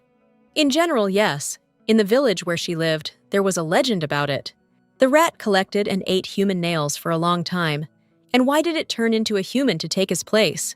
While the real owner was away from home, the rat would take his place, and when he returned, a dispute would arise between him and the fake as to who was the real one. In the end, everyone believes the rat and not the real person. People call him a fake and drive him away. It's a terrible story, but why did she remember it? Well, it just occurred to her, so she told me. After all, in their estate, among the maids, no monster can pretend to be a girl. Everyone is one of their own. And by the way, the guy should have already been busy searching for the saint's desire. So what brought him here? Such a sharp question after the legend was told took him by surprise. There was no progress as such yet, but the search itself was going smoothly, and he came to give her an answer regarding the recent proposal. The girl was surprised that he really took all this so seriously. Getting up from the table, the blonde confidently placed his hand over his chest and began to speak. He agreed to join her as a full-time employee. Since he is the crown prince, she didn't expect much, but it seems things are taking a serious turn in the imperial palace. Excellent! This is only to her advantage, since she has acquired a competent and hard-working employee. She could make him work for a while, and when the Demon King rose, she would let the boy go. But for now, she pretended to be looking forward to working with him, and the feeling was mutual. But Ren wanted to stay close and build a relationship. Only in this way could he try to free his father. the Emperor, from the curse. Since he and Lady Simone were now closer, he wanted to ask something. Who is she really? It seems he is not stupid and actually noticed something. It's unclear whether she should have revealed all her cards to him. Okay, it's time to reveal the secret with one snap of your fingers. At that very moment, the girl's hair instantly turned black. Red eyes looked confidently in his direction, and then she confessed that she was actually a necromancer. The guy's eyes turned crazy, he knew it. But were there still people like that in the Empire? Of course, yes. One of them is right in front of him now, sitting and drinking tea. Surely the fact that she is a necromancer is some kind of problem for him. No, he just had one more question. What connects her with Archduke Illiston does not seem like an ordinary business relationship. Of course, it's more visible from the outside, but this is truly a business relationship. And she never said that the Archduke was in charge of them. After all, the main character here is the girl, and this is a very important point. In exchange for lifting the curse that had plagued the Illiston family for 300 years, she was promised a carefree life until she came of age. Then this agreement really does make sense, and that seems to be the end of the questions for the business partner. The guy even had a sore throat from excitement, but he still asked if she was interested in him. Well, this is coming from a guy who is hiding his real identity, and will he even answer her questions? She knows very well about his ability to keep his mouth shut, so this is more than enough for her. He couldn't say how long the search for the saint's work would take. Everyone in the village had already been asked if they knew about the red stone, but there were no results. Suddenly, Simone announced that this problem would have to be dealt with by the end of the week. What nonsense! Wasn't this a long-term order? When it comes to saving lives, the concept of long-term and short-term work is blurred. The sooner you finish, the better. If he can't handle it himself, then let him involve more people and ask the Duke for payment. He understood everything. But what would she do while he was here, stubbornly searching for the stone? Just let him not say that she plans to rest. Under no circumstances. Who does he take her for? For now, she will be busy with other curses. Oh, just look what time it is. It looks like they've already discussed everything, so it's time for him to go back. They will see each other as soon as he is ready to bring the precious stone. The girl stood by the window and watched him go, until she heard a voice behind her. Anna asked why Mr. Wren had come. Even if it was at the lady's request, the maid felt somehow awkward that he was in the mansion so often. That's right. If the double starts talking, you can't look at him, and certainly not answer for anything. However, if she wants to lift the curse, she needs to meet her face to face. So the girl turned around abruptly and asked who she was, taking the maid by surprise. At first, she got nervous and pretended not to understand what she was talking about. And then her face began to take on a terrible appearance, and she realized that she was being seen. So why did Simone then pretend that she was not there? If he had more time last time, he would have been able to absorb her completely. He just needed a little more time. Anna turned into a terrible monster, her face replaced by teeth and those same tentacles that immediately grabbed the girl. Simone was taken aback and didn't immediately understand what was happening, and her hand was already bitten in the mouth of this beast. The workers came running at her screams, but they didn't understand what was happening. It was a maid and some guy, and they screamed at what they saw. Could it be that this strange creature with tentacles and a monster's mouth is really the old Anna? Simone could barely hold back her tears. What nonsense was going on? Let him let her go right now. The girl pressed her hand against the monster's head, and with her free hand, which did not feel hellish pain, she used the most powerful magic. Drops of blood fell onto the floor, forming a puddle. The monster's face began to melt, just like that time. The likeness of Anna grabbed him in horror and began to say that it was time to run. The rat's clawed paws were already unfolding to escape. The warrior and the maid watched the beast in fear. No one dared to approach. Only Simone, even with her wounded arm, realized that the monster was trying to escape. We need to grab this huge rat and not let it get away. The girl ran with all her might after the fast monster. All the estate workers who saw this horror screamed. Nobody understood what kind of monster it was, in the form of a rat and a man at the same time. Then the maid saw Lady Simone herself. She screamed that this was not Anna, but only her likeness. The girl was about to use magic to destroy this beast. Her focused red eyes and the purple aura of magic around her were frightening. But accumulating energy while running isn't as easy as she thought. So that's why mages in games don't move while casting spells. If she knew that this would happen, she would have started training earlier. Maybe she should make herself a talisman or something like that. Something that will contain dark energy, like in all those movies when they attach it to a ghost. Tired from the chase, the girl, out of breath, admitted that she could no longer run, and she began to pull off her shoes. She needed to forget about the curse and first catch her. How far can she run if you throw a shoe at her? Hitting the head straight, Simone knocked the white-braided monster out cold. He immediately fell to the ground. Well, it finally worked. Black smoke emanated from the object, and it had shrunk tenfold in size. The girl took the small animal by the tail and brought it up. But what she has in her hands now is nothing less than a real rat. At that moment, the Archduke entered the room and asked what all the commotion was about. After throwing out the animal, Simone said that she had caught a rat, and when she tried to escape, she crushed her tail with her boot. The thing is, this is the true form of one of the curses described in the reference book. So that's it, and he thought where the noise was coming from, it must be a rat. The man seemed to think about the girl's behavior. He thought she would just sit with her hands folded until the stone was found. However, she, without sparing herself, rushed to destroy another curse. So now it's removed and they can rest easy. No. Well, she did catch him, of course. But usually, if you eliminate the source of the problem, everything resolves itself. But before, she had never killed living beings. Do I really just need to kill this rat? A trivial task. The man was already drawing his sword. And then, with a sharp and precise push, he pierced the rat's body right through. They are not in a position to allow themselves any sympathy when it comes to a curse. If she doesn't plan to stain the estate with her blood, then let her go and clean her hand. What do you mean, hand? Oh, right. Simone shook her hand in horror. She just remembered what happened to her and where her hand had been. The maid quickly ran up, trying to calm her down. The wound needed to be treated, and most importantly, calm. Meanwhile, the Archduke approached Köhler with an order. We need to find a healer who can go to the mansion immediately. The cost of the job doesn't matter. Just find someone who can get here quickly.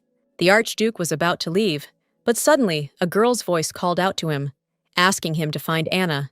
The large arched door at the end of the stairs leading to the basement. Anna should be there. She was also attacked by that rat, so the poor girl is in the same condition now. Simone asked to find and save her as soon as possible, but the man froze, as if he didn't understand. He was silent for a couple of seconds, as if considering what he had heard. And then he turned to Kelru and asked if they had such a door in their estate. No, at the end of the stairs leading to the basement, there is only a blank wall. The servant suggested that Lady Simone had made a mistake. Yes, that's probably true.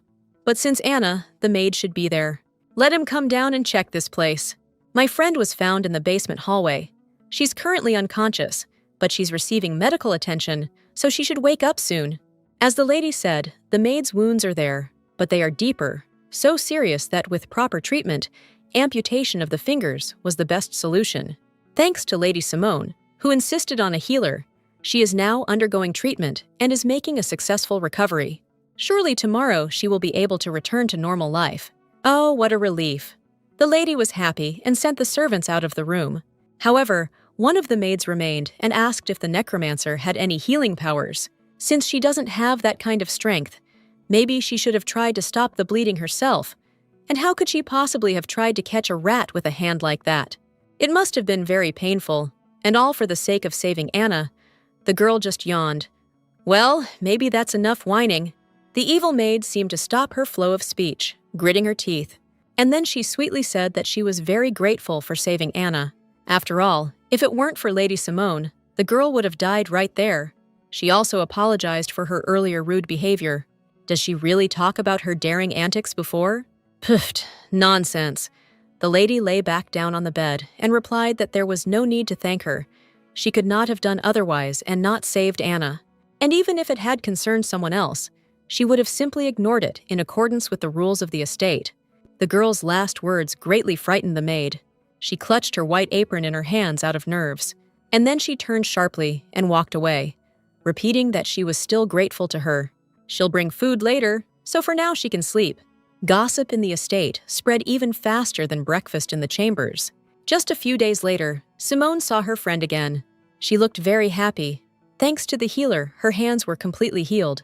There weren't even any scars left. Shouldn't she rest a little more? But the girl believed that she couldn't shift the work onto her sisters forever. Besides, now she had so much strength and energy that she could even run. In that case, they leave today. We agreed that we would go to the village together. Oh, right. Then you'll just have to wait a minute. Anna will quickly change her clothes and pack her things. Quickly, and let him also bring hair dye. Getting ready together is the best thing there can be. And so, after a couple of hours of riding in the carriage, the girl went inside and saw this mess. Could this really be the territory of the Archduke? 300 years ago, this place was called a city. No, even 200 years ago, it retained a similar appearance to one degree or another, and it's now clear why Kaylee was so alarmed. As if the village was much more dangerous than she thought, especially for women, and even more so for those who were clearly well off, even if she had guards with her. I need to quickly finish all my business and return to the estate. Since the current owner became the head of the family, there are guards here. Humanitarian aid is also being sent, according to rumors. The estate gates were previously locked, and he completely abandoned the management of the territory. It seemed that Bam knew a lot about this village, of course, since he was born here. Then, if she had any questions, she would immediately ask him. The girl's face turned cold with horror. Well, not this. Could it really be those same visions again? She felt the touch of the ghost as if it were real. The same one from that shelter, who had been haunting her all this time, appeared again and whispered nonsense about death. She thought that he had disappeared long ago. They had not seen each other for a long time, but he could not have followed her to the estate. Let him try as much as he wants. She's not afraid anymore, and they need to hurry. A suspiciously overly cheerful man was glad to see Lady Simone. The typical example of a merchant in any story was asking what brought her to this god-forsaken place. The girl came for hair dye. It's an expensive item, but they will find everything. The place seems to meet all the requirements. Their master, the Archduke, also uses it, buying silks, threads, even colored paper. So that's where it all came from. The merchant was asking what color she preferred. They could even order any color if needed. She can take her time and look around here among the bottles, wondering how long the paint lasts after coloring. Well, if she does everything according to the instructions, then a week. But with magicians, the result can last a whole month. Because magic paint is made with the help of magic. If the magician is skilled in handling it, then the hair can retain the pigment much longer. Anna entered the store and answered her question. Wow, in that case, she wanted to buy 2 of each color. Is 6 really a lot? They don't have a lot of money, so they need to buy something. They don't come here often, and my friend spent so much money for the first time. On the way out, the merchant thanked them sincerely. I wonder where they'll go now. The girl wanted to read a book. I wonder if there is a bookstore here. Yes, of course, there is one. Wow, even in this wilderness. The girls walked up to the building together, and opening the doors, saw a booth. Well, it may look shabby, but there are really a lot of books there, especially old ones, which are better than nothing. Simone started asking the void if there was anyone there, and an old man with a gray beard answered her. It didn't look like they had arranged a meeting. No, we didn't agree. Well, in that case, let them leave. He's driving them away. What a horror! Is this even how people do business? Most likely, this is all because this person has another business. They sell not only books here, but also all sorts of goods, even those that cannot be called things. It seems he sells information here. However, the old man is not one to turn away customers, so let them ignore him and just choose books. He behaved too rudely, but the girl was not an ordinary person and replied that she had come to buy books. Decent books can be found in the city, so why did the noble lady choose this rundown village? Let him just take what he needs and leave. What a good way to communicate with clients. Lady Simone was looking for books about the Illiston family, and also about necromancers. The girl carefully read the titles. But in the kingdom, books on such topics are strictly forbidden. So that's why. And the old man still couldn't understand why she had come such a long way, especially in such a dangerous time and place, for the sake of books. And it turns out she came for the most sinister of them. The servants tried to stop her. Searching for forbidden books is a grave crime. Let her stop it now. Her actions may jeopardize the honor of the master. But is this crime more shameful than the fact that he keeps her close? It would be better if they just helped him find the books. There were so many of them that it was hard to spot what he needed. The old man was surprised that anyone was interested in the dilapidated estate these days. But is it strange that a simple subject is interested in his lord? From her manner of speech, it was easy to understand that the girl was not a noblewoman. But it doesn't really matter. She's an unusual person anyway. Nobleman or commoner, the people of this kingdom care nothing for the House of Illiston, many not even suspecting it ever existed. And some think that he disappeared 300 years ago. And why not? Who would worry about a destroyed house anyway? The man wanted to finish speaking about the memory of the name Illiston, when suddenly Anna interrupted him. The girl found a book about this family and held the black volume in her hands. And here's a book about necromancers. What luck, they will take everything. The old man said that they could pay as much as they could and leave, while the assistant in the background did not understand whether it was possible to do that. After some time, they found themselves in a different place.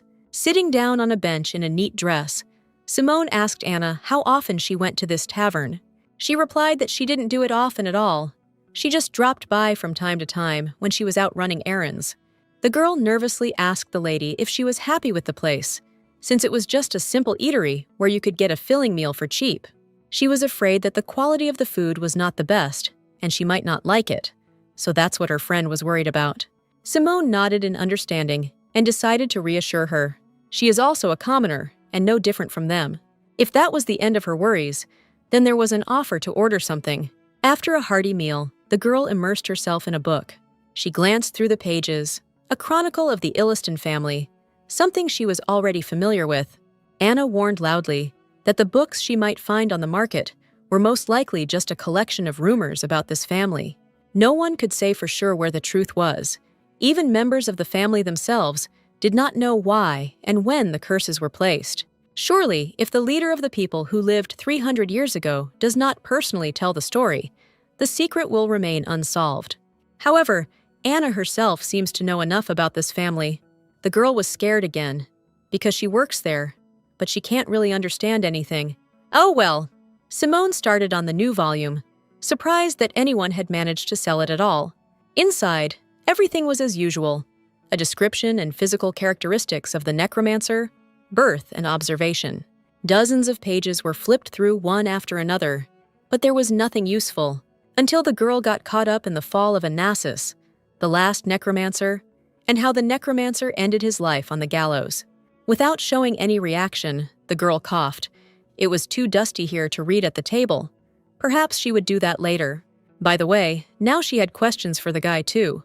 For such a poor village, there were a lot of shops here, but not many residents. The city's economy here is supported rather by secret visitors, hunters, mercenaries, and so on, who are rumored to be involved in shady business. He couldn't go into detail before, but the bookstore owner they met probably makes his living as an informant.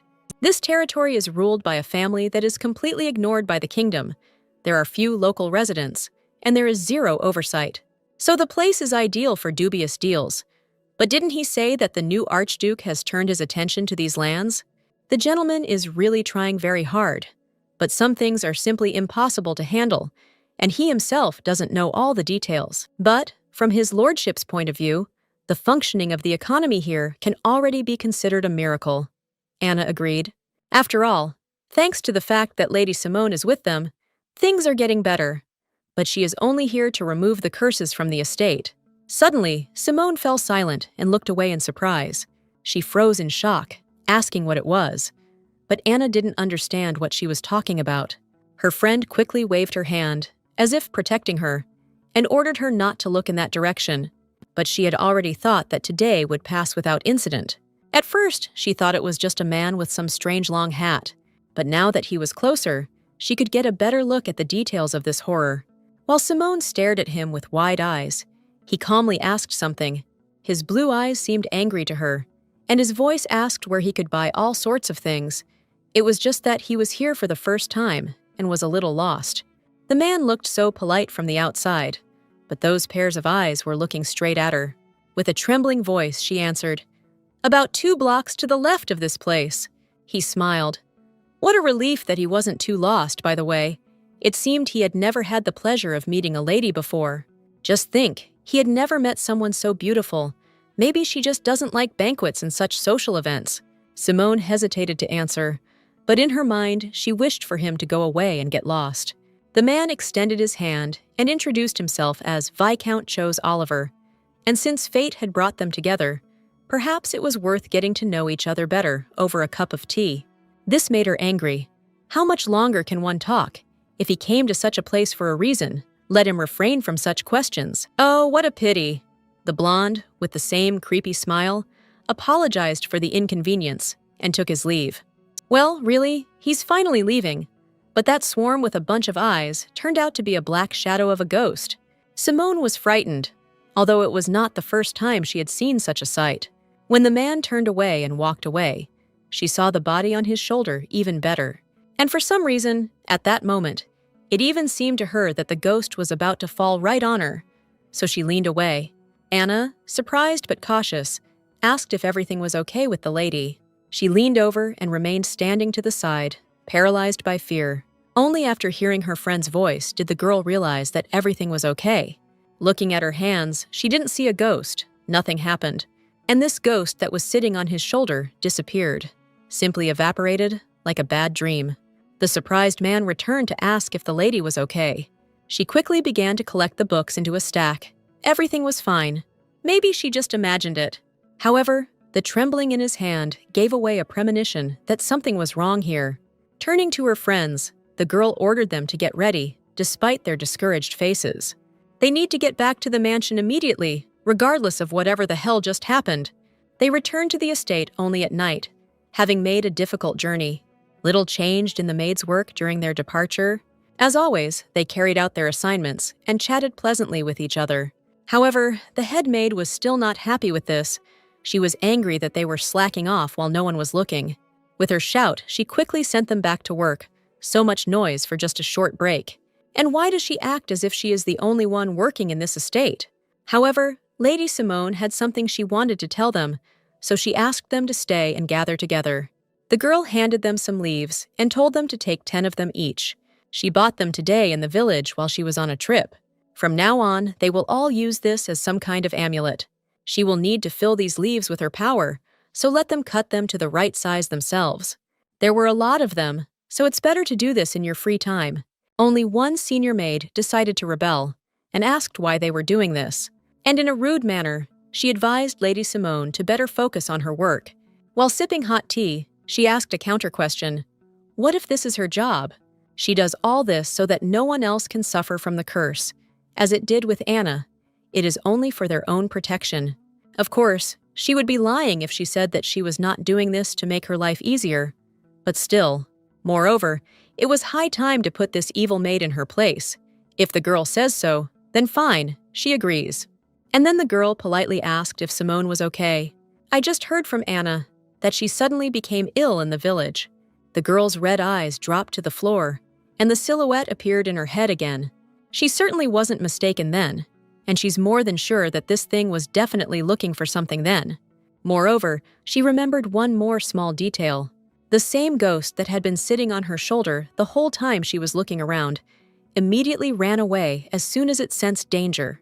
Simone replied that everything was fine, but they made her think again about this very scary story. She hardly wanted to hear it.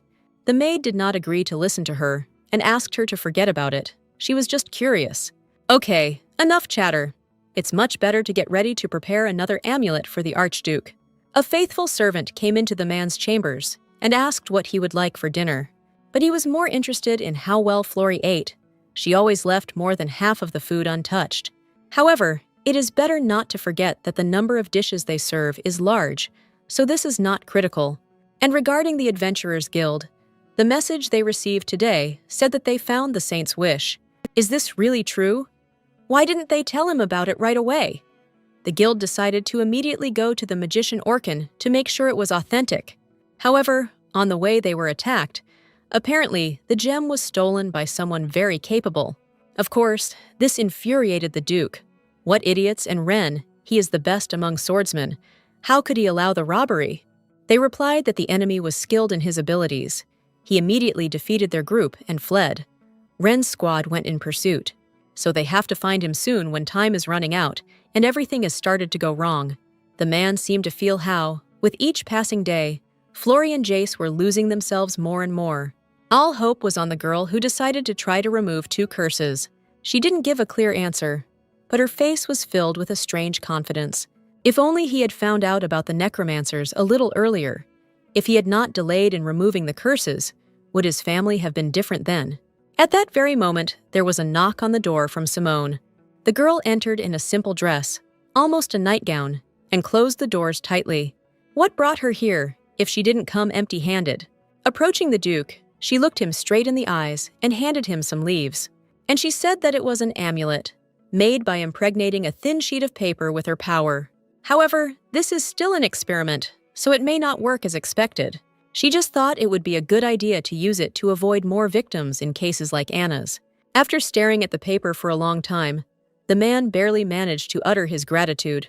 Of course, it was difficult to fill such a number of sheets with her power, so she cannot guarantee the quality 100%. He was still grateful for the amulet, and also for saving the servant, because now this child is alive, so thank you. Maybe it's not too late to fix everything. It so happened that he himself wanted to contact her to tell her the news about the saint's wish, so let him sit down. After all, the situation has now taken an unexpected turn. A cry was heard among the estate at night. How to understand that it was stolen, to be precise? Then this is a possible desire of the saint. The swordsman dealt with the group in an instant and escaped with it. However, why did they want to take it to some magician and not to her? And what kind of magician is he? The mage Orkin, I think. There's a connection between him and Ren, so it seems he turned to the right person. It's impossible not to know that name. A great genius magician who was supposed to appear at the end of the first season of the story. He is also the companion of the main character Abel. The girl grabbed her head in despair. She could still understand why Luivi would go to this magician whom he trusted so much. But she is the only one in this world who knows about the existence of this stone. So what kind of madman stole it? They reported that they would be able to return later than planned, but exactly on the promised date. However, it was better to think of a backup plan just in case the Adventurers Guild couldn't meet the deadline. The man was counting on them. After all, if they didn't have the saint's desire, then she wouldn't be able to lift the curse from Jace, so now the girl felt more responsible than ever. Returning to her quarters, Simone found the same maids there, which surprised her. They hadn't left yet because they wanted to finish making the bed. Suddenly, the head maid coughed nervously into her fist, and then, blushing, she thanked the lady for the amulets she had provided. But hadn't she said that they were useless things? Kaylee had been working in this estate for a long time, and she was still afraid of curses. Scary things always remain scary. Meanwhile, the second maid noticed a certain amulet on the table, and reaching out to it with her hands, she noticed that it looked different from all those that she had given to the others. At the last moment, Simone managed to warn her that she shouldn't touch him. After all, this is a dangerous amulet for driving out evil spirits. If an ordinary person touches it, he can be absorbed by the energy. So let them see for themselves, and let the other servants also be aware of this. The head maid asked how she could leave something so dangerous in plain sight, unattended. Well, that's why she said that he can't be touched. Oh well, the girl hadn't spent so much energy during the day before, and now she was very tired. Amid the girl's angry muttering that it would be better to remove this dangerous black amulet, Simone jumped into bed. She also added that it is best to go to bed and sleep in a normal position, and now the maids are finally leaving. With her arms spread out to the sides, the girl finally lay down. The day had come to an end. This couldn't help but make her happy, because she was so tired. Her eyes closed on their own, sending the brunette into the kingdom of morphine. Suddenly, without having slept for a second, she woke up again. Damn house, not a day of peace. Some noise woke her up. Were the servants still working? And what kind of servant would wander around the estate and make noise at such a late hour? Taking the special amulet, she asked herself what kind of curse had come this time. It's still good that she gave the servants an amulet. At least nothing should happen today, and they can sleep peacefully. The girl began to count the sheep. 1, 2, 3, 4. Memories led her to those very doors. All the maids were alarmed and were on their feet from early morning. Simone, who had just woken up, came out and asked why it had been so noisy last night. Anna awkwardly stuttered and tried to pronounce the words, but it came out poorly. Let him speak already. In any case, only Lady Simone can handle this. The girl began to slowly tell that strange sounds had been heard that night. Some unknown dull sound. Because of it today, all the servants could not sleep until dawn. The headmaid burst into the conversation. Yes, everyone heard it, but no one dared to check where it was coming from. The girl smiled. But what if it's an ordinary ghost? Okay, they're still good guys. In this mansion, if something strange happens, it's better to keep your head down and stay put. But did they hear anything else besides this dull sound? Yes, there was something else. The cook said he heard a voice at dawn. He woke up early in order to prepare the kitchen and the necessary ingredients for today. And then, trembling with fear, he said that when he was in the kitchen, he heard a woman's voice. Simone thought and began to remember everything that happened before going to bed. She would probably need to talk to the cook. Answering Anna's question about where she was going, the girl replied that she wanted to go for a walk. I also asked her to bring the manual from the room. It's important. Taking small steps across the estate grounds, she came out into the courtyard. Ever since that red tree in front of the gate disappeared, they have started tending the garden again. And now it looked like a completely different, more beautiful place. Here the girl stopped in order to thoroughly study the necessary literature over a cup of tea. Could it be that her eyes were deceiving her? The girl had already leafed through the entire manual, but still couldn't find the information she needed. Okay, maybe she should be more careful and start over. No matter how much she looked, there was nothing in the manual about mysterious sounds like footsteps or anything about a woman's voice in the middle of the night. Simone grabbed her head. Her body was only 17, but her eyesight was already terrible. And then she asked Anna if there was any secret instruction among the servants regarding such sounds. The girl thought with the teapot in her hands, but it seemed that no, all the servants were perplexed by what had happened. Even the headmaid, who had been working longer than her, didn't seem to understand what had happened tonight. Getting up from the table, the girl declared that in that case, there was only one place left where she could find out something. And with a quick step, she moved away from the gazebo in order to talk with the owner of the estate himself. However, now the gentleman is receiving an important guest. After all, it was today that Mr. Wren and the members of the Adventurers Guild arrived at the mansion. Could it be that they will now have in their hands that very magic stone from the legend? Just think, he couldn't believe his eyes. He really exists. When Lady Simone suddenly arrived to visit the gentleman, he allowed the girl to enter. The smiling blonde was clearly glad to see her, and therefore noted how long it had been since they had seen each other. She admitted that she had heard that the stone had been stolen, and they had returned so quickly. Well, yes, he did promise them that he would return by the appointed time. He did a great job. The Archduke suddenly noticed that Simone knew Wren was here with him, but then why didn't she change the color of her hair and eyes? Having opened the chest and seen the jewel in person, the girl felt this aura. He is real. This fact was confirmed by the magician Orkin. He said that this is the saint's wish. Well, now that Lady Simone had also confirmed this, they could discuss the details. He was interested in who exactly was the person who was able to steal the stone so easily. It seemed like he was a fellow adventurer, not affiliated with any guild, but he could use the sword's aura.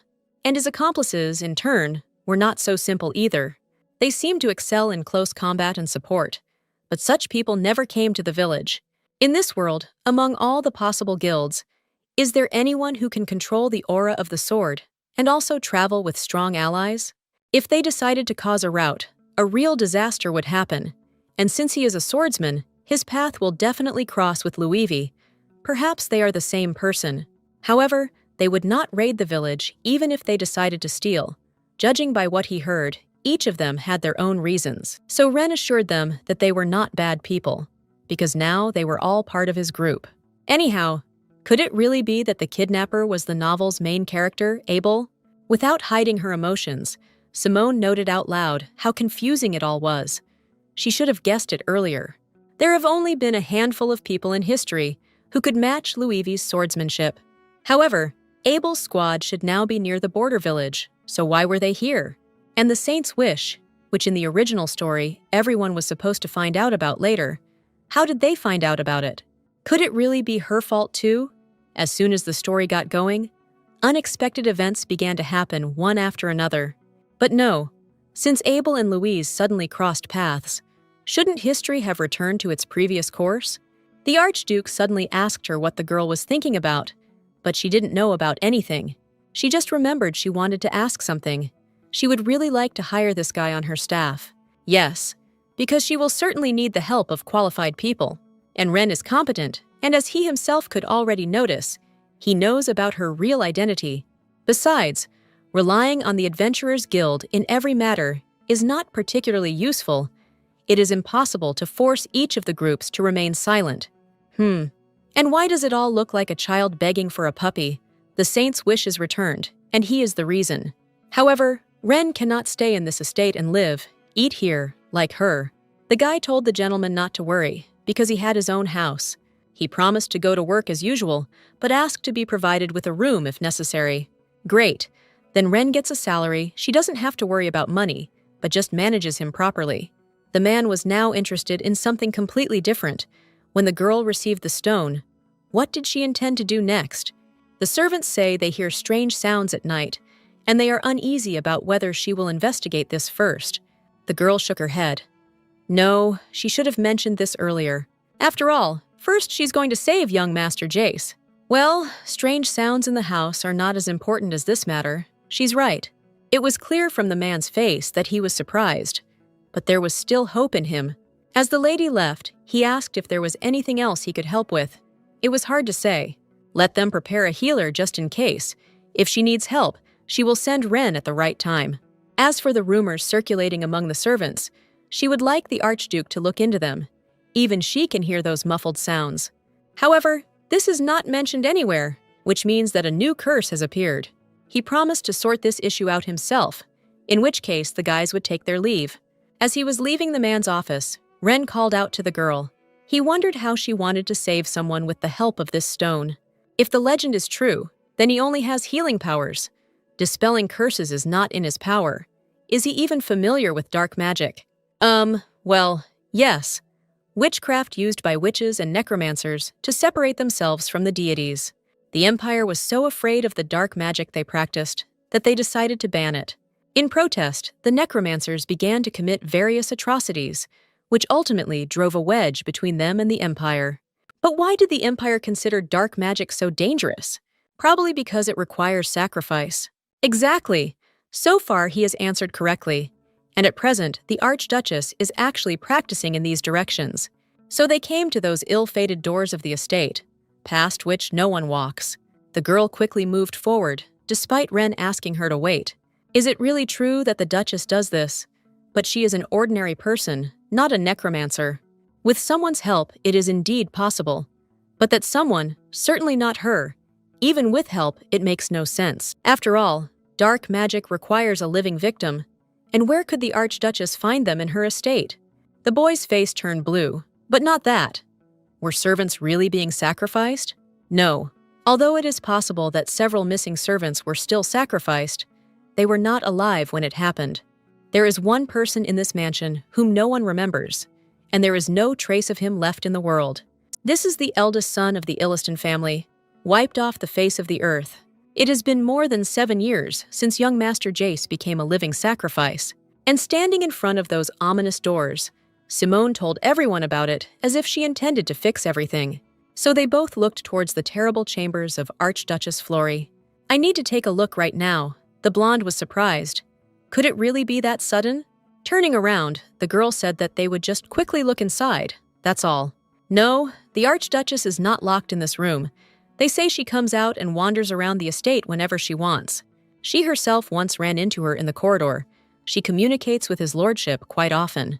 Well, now there were no more questions. Yes. Or he needs a little more time to prepare.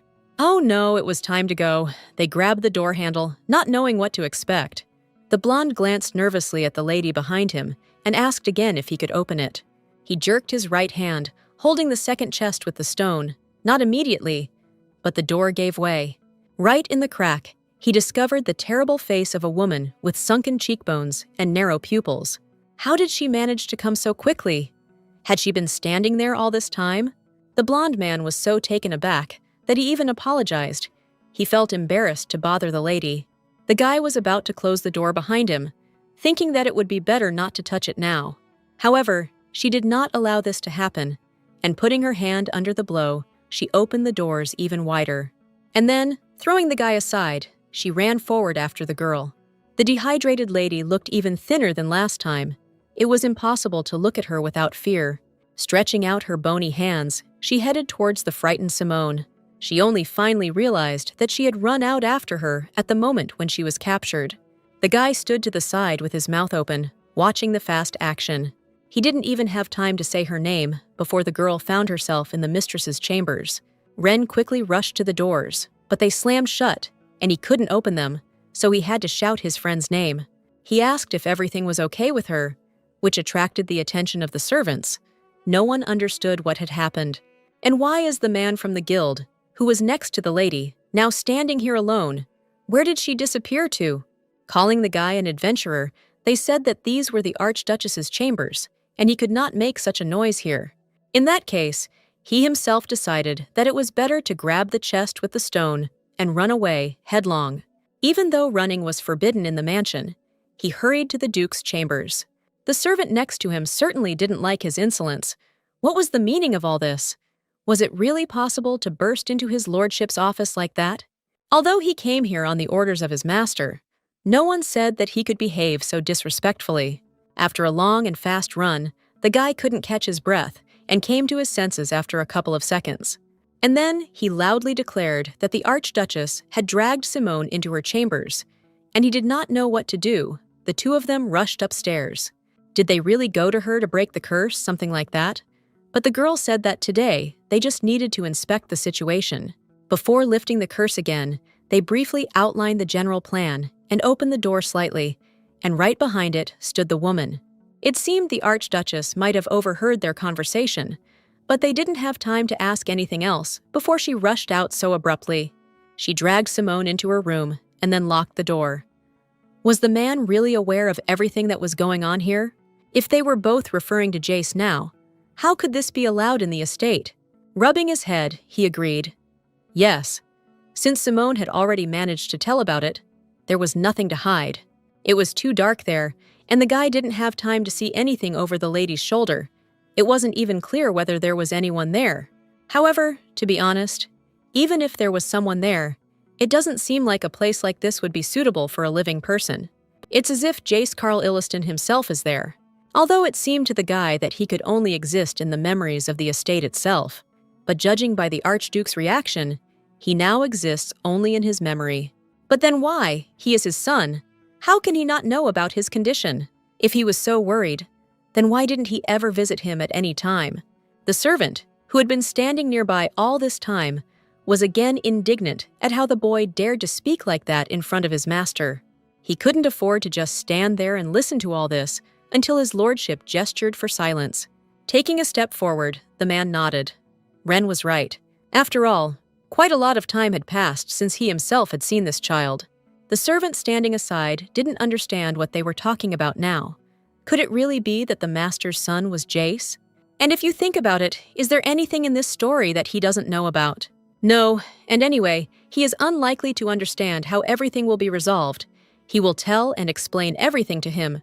The man in glasses stood nearby, confused by the situation, while his master grabbed his sword and decided to deal with the pressing issue right now. Taking the dagger blade out of its sheath, he wanted to open those doors. They need to focus on getting Simone out of this room. After all, at that very second, the girl was fighting for her life, and it was becoming harder and harder for her to breathe. Was she really going to die now? The chances are high, considering that the one who tried to strangle her was the killer of many, a lady grieving over her loss. The dry lips repeated the same thing over and over again, wishing her death. Meanwhile, Simone lay and prayed. She needed to hold on a little longer. If she had even one chance, then Jace could survive. The lady clenched her bony hands even tighter. How could she be so strong? Flory didn't care. There was only one victim left in the form of a necromancer, and Jace would live. Simone, already wet from resistance, understood that she could die like this, but she still found the strength to kick back. However, I was very surprised when nothing changed. For some unknown reason, the woman, who was of rather fragile build, did not even move, and the hands on her neck closed and grabbed the carotid artery even tighter. With horror in her eyes, she sincerely wished the girl death. Until suddenly, daylight burst into the room. It turned out to be Ren. The guy managed to knock down the door and get inside. He immediately asked if Simone was okay. How was she? But the Archduchess told him to shut up.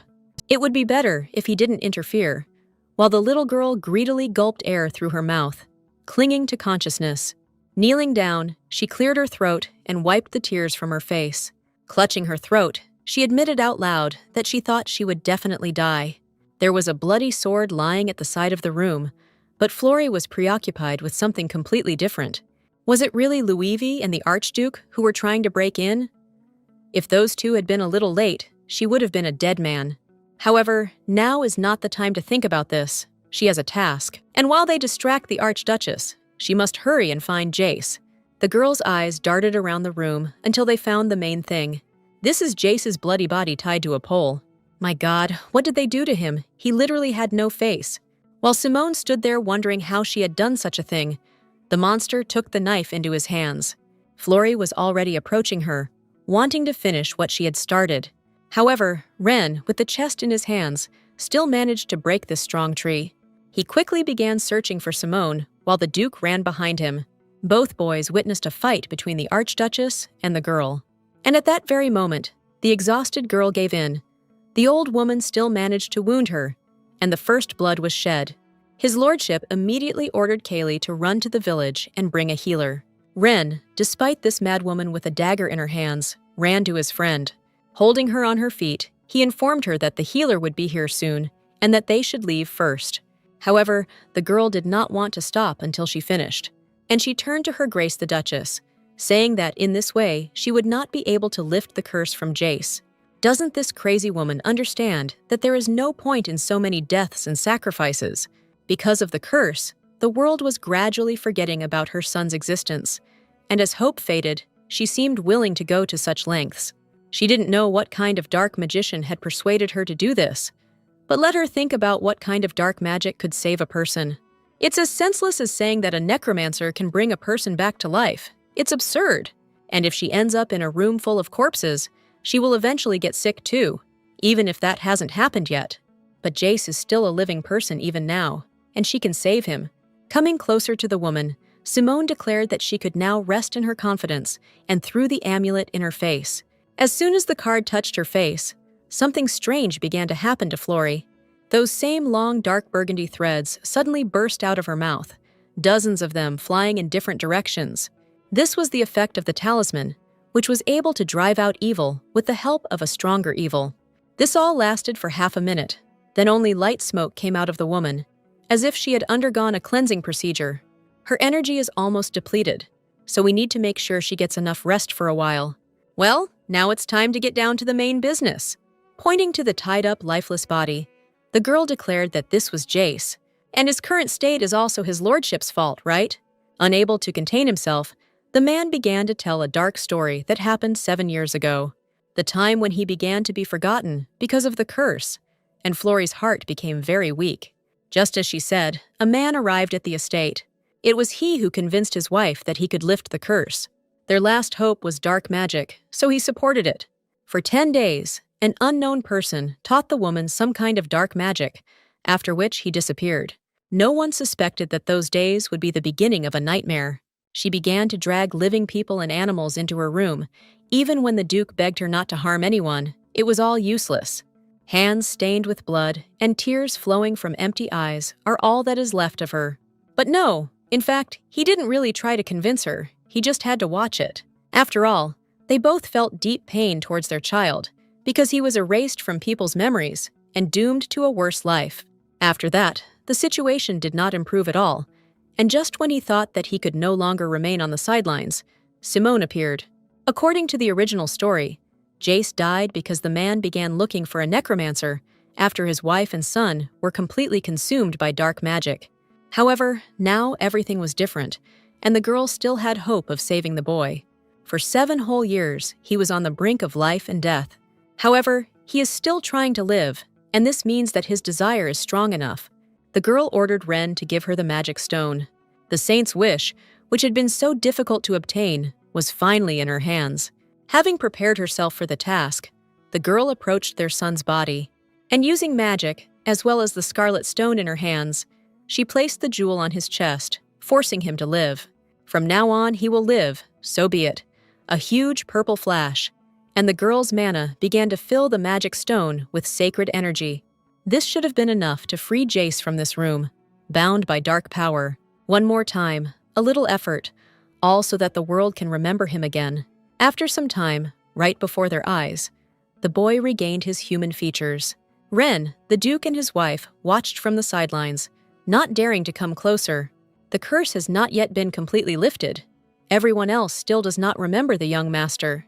Before completing the ritual, he must be pulled out of this place, consumed by magic and sacrifices.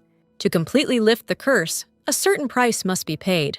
But what does this all mean? The man was ready to give anything to save Jace and their family. And of course, he was ready to give his life for his son. Hearing this, the girl laughed. Well, he went too far. If the Duke is so willing to put his life on the line, then there will be no problems, and we can generally continue tomorrow. Simone ordered the Duchess and the boy to be laid apart from each other, and the magic stone to be placed in Jace's hand. For full recovery, this needs to be done for some more time. But the girl herself also had a wound, and blood was flowing. Why didn't she use force to heal it? Ren, with his own efforts, took the stone and ordered her to stand still. The Duke seemed to take a long time to decide and think about what to say. But then he said his treasured thank you. Meanwhile, the guy had already healed his girlfriend's hand. From now on, this necromancer is the benefactor of their family, and this only amused her. Now he really trusts her. Simone walked slowly through the palace, dragging a huge axe behind her across the marble floor. Arriving at the scene, she asked everyone to leave the premises immediately. Of course, the workers were scared, not understanding what Mrs. Simone was going to do with this weapon. However, she knew perfectly well what she was doing when she hit the wooden table with all her might, breaking it into pieces. The maids could only watch this in fear, standing aside, despite the fact that all these things cost a lot of money. After all, the Duke said, let Simone do what he wants. After all, this was exactly the price he expected for lifting the curse, and when the girl finishes, he orders the Duchess's chambers to be cleaned.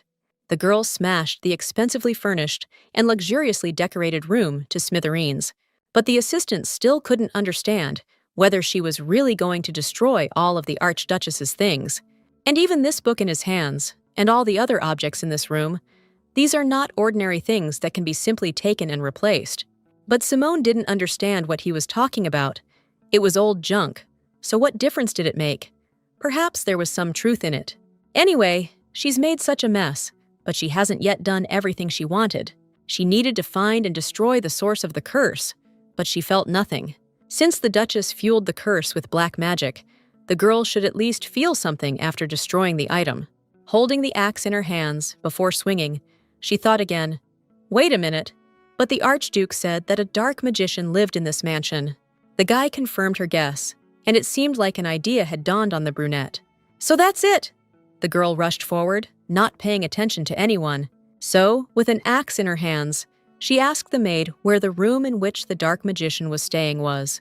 All the maids were very afraid of this madwoman and could not really answer, until the chief servant came up and calmly ordered Simone to follow him. The slightly confused girl was surprised, but agreed, as it turned out. The servants did not know about his existence. Since black magic is illegal, it has always been used secretly. If it becomes known that a mage practicing black magic has visited the cursed estate, this will stir up not only the residents, but also the servants. He was allowed to live in the mansion and communicate only with the Archduchess for 10 days. The man showed the room allocated to the stranger and then walked away. He had already forgotten why the master had decided to give the magician this room, but he clearly remembered how nervous he was. Ren was surprised that Mrs. Simone had decided to destroy everything here too. No, first they will look for something, and if a friend finds something useful, then let him report it. There were so many layers of dust around that it was hard to breathe, but he agreed to help. The two of them studied the room for a long time. They went through all the drawers, looked at all the linens and hidden places, until suddenly, Simone discovered something hidden from public view. Grabbing a certain ball in her hands, the girl joyfully shouted what she had found, raising it up. Surely this is the very thing the dark magician left behind. In that case, they had no choice but to break this white ball. She swung it and threw it to the ground with all her might, and the glowing thing shattered into pieces. Her red eyes lit up with happiness. It seemed the curse was lifted. She ordered Ren to check on the condition of the Duchess and Jace, and if the Duke was nearby, to watch the butler's reaction with him. After all, if the curse really did disappear, it would be Kale who would be the first to remember everything. Coughing from the rising columns of dust, the guy understood the order and asked, "What will the girl do in this case?" Simone, happily holding the door handle, opened the door to the outside and announced that it was time to rest. Anna flew into Simone's room, saying that she had heard something. The girl, who was calmly sipping tea, was suddenly interrupted. Well, what else could she have heard there? It's even interesting. The friend replied that it was a heavy, dull sound of something hitting the floor. The headmaid ran up to her charge and agreed. She had heard it too. Last night someone really did make noise, as if they were stomping along the corridors. But the girl already thought that she would be able to rest, which was to be expected. This house will never give her peace. Do they really hear it that often, like every night? And that night, along with him, Anna even heard a female voice. She seemed to be saying that everything was over. The corridors were very quiet, so she could make out the words. The cook also said that he had also heard it. The ghost of a woman, muttering, as if searching for something, snorting and wandering at night. For some reason, this story seemed painfully familiar to her, as if from a world where she had previously lived. A scary, dark atmosphere and a creepy monster voice. No, that can't be. How could this sign appear here? With these heavy thoughts, Simone headed to the Duke's chambers. Throwing open the doors, she asked him sharply if he was busy. The case concerns strange sounds that the servants claim occur every night.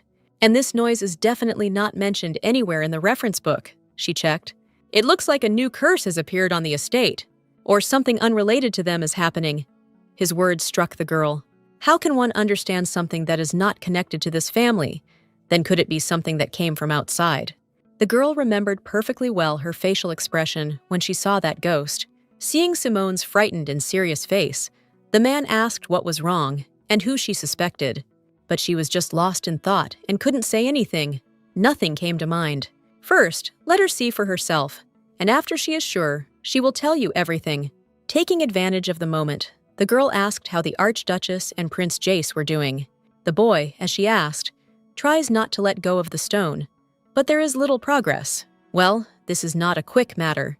We need to keep an eye on him further. She will come back later if there are any questions. Leaving the Duke's chambers, Simone exhaled as if she had gotten rid of a pile of stones on her shoulders, until the moment she noticed that someone was standing in front of her. It turned out to be Ren. But what is he doing here? She didn't invite him today. The guy laughed sweetly. How could he rest when she was working? It's incredible. Does she really have an employee who doesn't take a break even when asked to? He was probably just keeping an eye on her. The blonde man started talking about suspicious sounds at night. It seems that many of the servants have already witnessed this. It's a big problem, because it will interfere with work. Perhaps he should watch these sounds at night. Simone stopped and suddenly asked what he would do if he came face to face with the cause of the noise. Well, he'll just cut it with a sword. But why not do the same as with the scarlet tree? She didn't know because she hadn't encountered it herself yet. They say that lately the noise has been coming from the basement, so the best way to find out the reason is to see it with your own eyes. However, she did not hire him as a bodyguard. Of course, it is understandable. He wants to know about necromancers and oddities, curses of the imperial family, but he will only prevent her from meeting the ghost. Therefore, there will be no assignments for him on this mission. Let him just wait. The girl finally found Anna, who was carrying a heavy load in her small hands, and she asked her friend to prepare a spare room in the basement for her. She would stay there for the night tonight. And Simone didn't care at all that there might be monsters there, because she came here to solve these problems. Ren approached the girl again with another proposal. While the room was being prepared, they could meet with the cook. They say he has become silent and frightened lately, but she was clearly planning to go to him anyway. The guy asked permission to follow her. Let him do what he wants. A couple of seconds later, the two guys found themselves in the kitchen. The chef sat among dozens of pots. He seemed frightened by the sudden appearance of strangers in the kitchen. She would like to talk a little and hoped that he was not too busy. The man looked simply terrible, completely pale, as if someone was pursuing him. The girl wanted to ask about the noise he had witnessed. Had he heard anything else since then? The man's smile fell from his face. The ladle fell from his hands. Yes, he heard. Does this mean, since she came to him and asked him directly, that a ghost has now appeared in the mansion? The cook covered his ears in fear and screamed that he heard this every day. And that's not all. He even saw him, that very ghost. Where the face should have been, there were blue, swollen legs, and instead of legs, there were a bunch of eyes. Clutching his head, he began to tell that it happened a few days ago. It was around this time that the servants began to whisper about someone or something wandering around at night and making noise. They also started asking him if he knew about these rumors. The workers were already too scared to prepare food alone at dawn. One guy was shaking with fear, and although not seriously, he asked to be butchered. It was better than taking the morning shift. Of course, he already knew that anything could happen in this mansion, and this boy was still so young, but already a weakling. And then one day, going down the stairs, the cook, without a hat, yawning, heard a certain sound. Looking around, he did not see anyone at his workplace. He remembered that brat who had complained to him, and the man had come here at the crack of dawn to help. And he didn't even show up. We urgently need to set his mind straight. Of course, he could have prepared all the ingredients for the soup on his own, but he decided to go and bring this stubborn man by force, who clearly did not want to work. He ran towards the exit as quickly as possible, already thinking about the words he would say. No such luck. Today, something strange started to happen again. It was the same thing. The cook had already heard about it from the rest of the servants, but he thought it was just the house shaking like that. This sound was rapidly pursuing him with all its might. It seemed that he was able to catch up. Just one awkward movement, and he trips over his own shoe. And then, with a loud splat and sharp pain, he flies to the floor. Trembling with fear, the man felt the monster approaching, but I didn't dare to see it with my own eyes. The fear was too great, and he simply crawled slowly towards the exit, until the creepy creature said that it had caught him, and the cook's curiosity crept up. Turning around, he saw a pale, bloody face with a creepy smile, hanging upside down. His huge blue eyes were just level with the floor. To be honest, he didn't understand anything at all about what it was, and why it just passed by and then disappeared. Nothing had happened since then. He just worked in the kitchen in the mornings as usual, trying not to run into that creepy woman. It seems he shouldn't have told me this, because now the silhouette pops up in his head again. So, if they understood correctly, the ghost looked at the boss and simply said no. Well, yes, perhaps the man misheard because of fear, but it seems he remembered correctly. Ren stated that it looked like she was looking for someone specific to attack.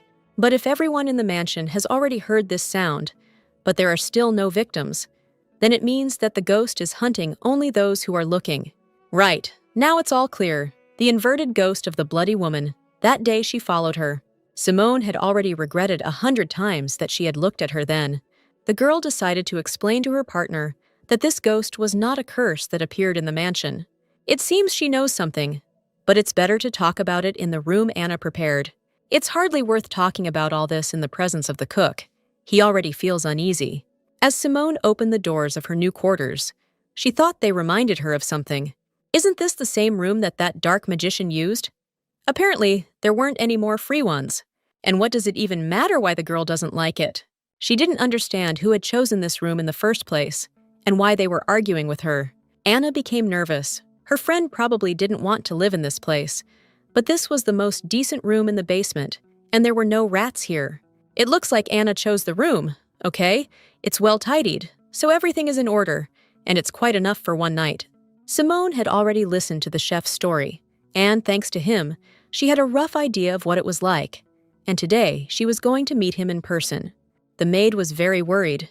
It was so dangerous, and therefore she hoped that Mr. Wren would also stay here for the night. The smiling blonde was already hoping to spend the night together. But no. The girl reminded him that he already had other things to do. The maid did not stop asking her if she could cope alone. Maybe in that case, at least she would stay with her. The coward was going to fight the ghost. The girl apologized, saying she would probably just be in the way, and her friend thanked her for her concern, but assured her that she could handle it herself. Besides, if she needed help, Wren alone would be enough. Then she will be back for lunch, and if they need help, they can call her at any time. The doors slammed shut, and the boys were left alone in this basement room. Ren immediately asked again what it meant that the assistant, who was so competent, had other things to do. Yes, and it is true, because it seems that the ghost that the chief saw became attached to her when the girl was in the village. On that very day of buying books, she saw this monster on someone's shoulder. So from now on, Ren's task will be to go to the city and find out information about this man. Having listened to his mistress, the partner did just that. That same night, the guy wrapped himself in a robe and disappeared on business. Having eaten her fill, Simone plopped down on the bed out of boredom. They said that the ghost appears at dawn, so you can climb into a warm bed and take a little more nap. The girl woke up not in the real world. At first, when she opened her eyes, she herself did not understand where she was. It was so dark around, she tried to scream, but it didn't work. It seemed like her voice was gone.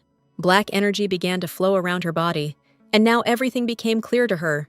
Everything became even clearer when Simone saw in front of her a huge snake with predatory red eyes.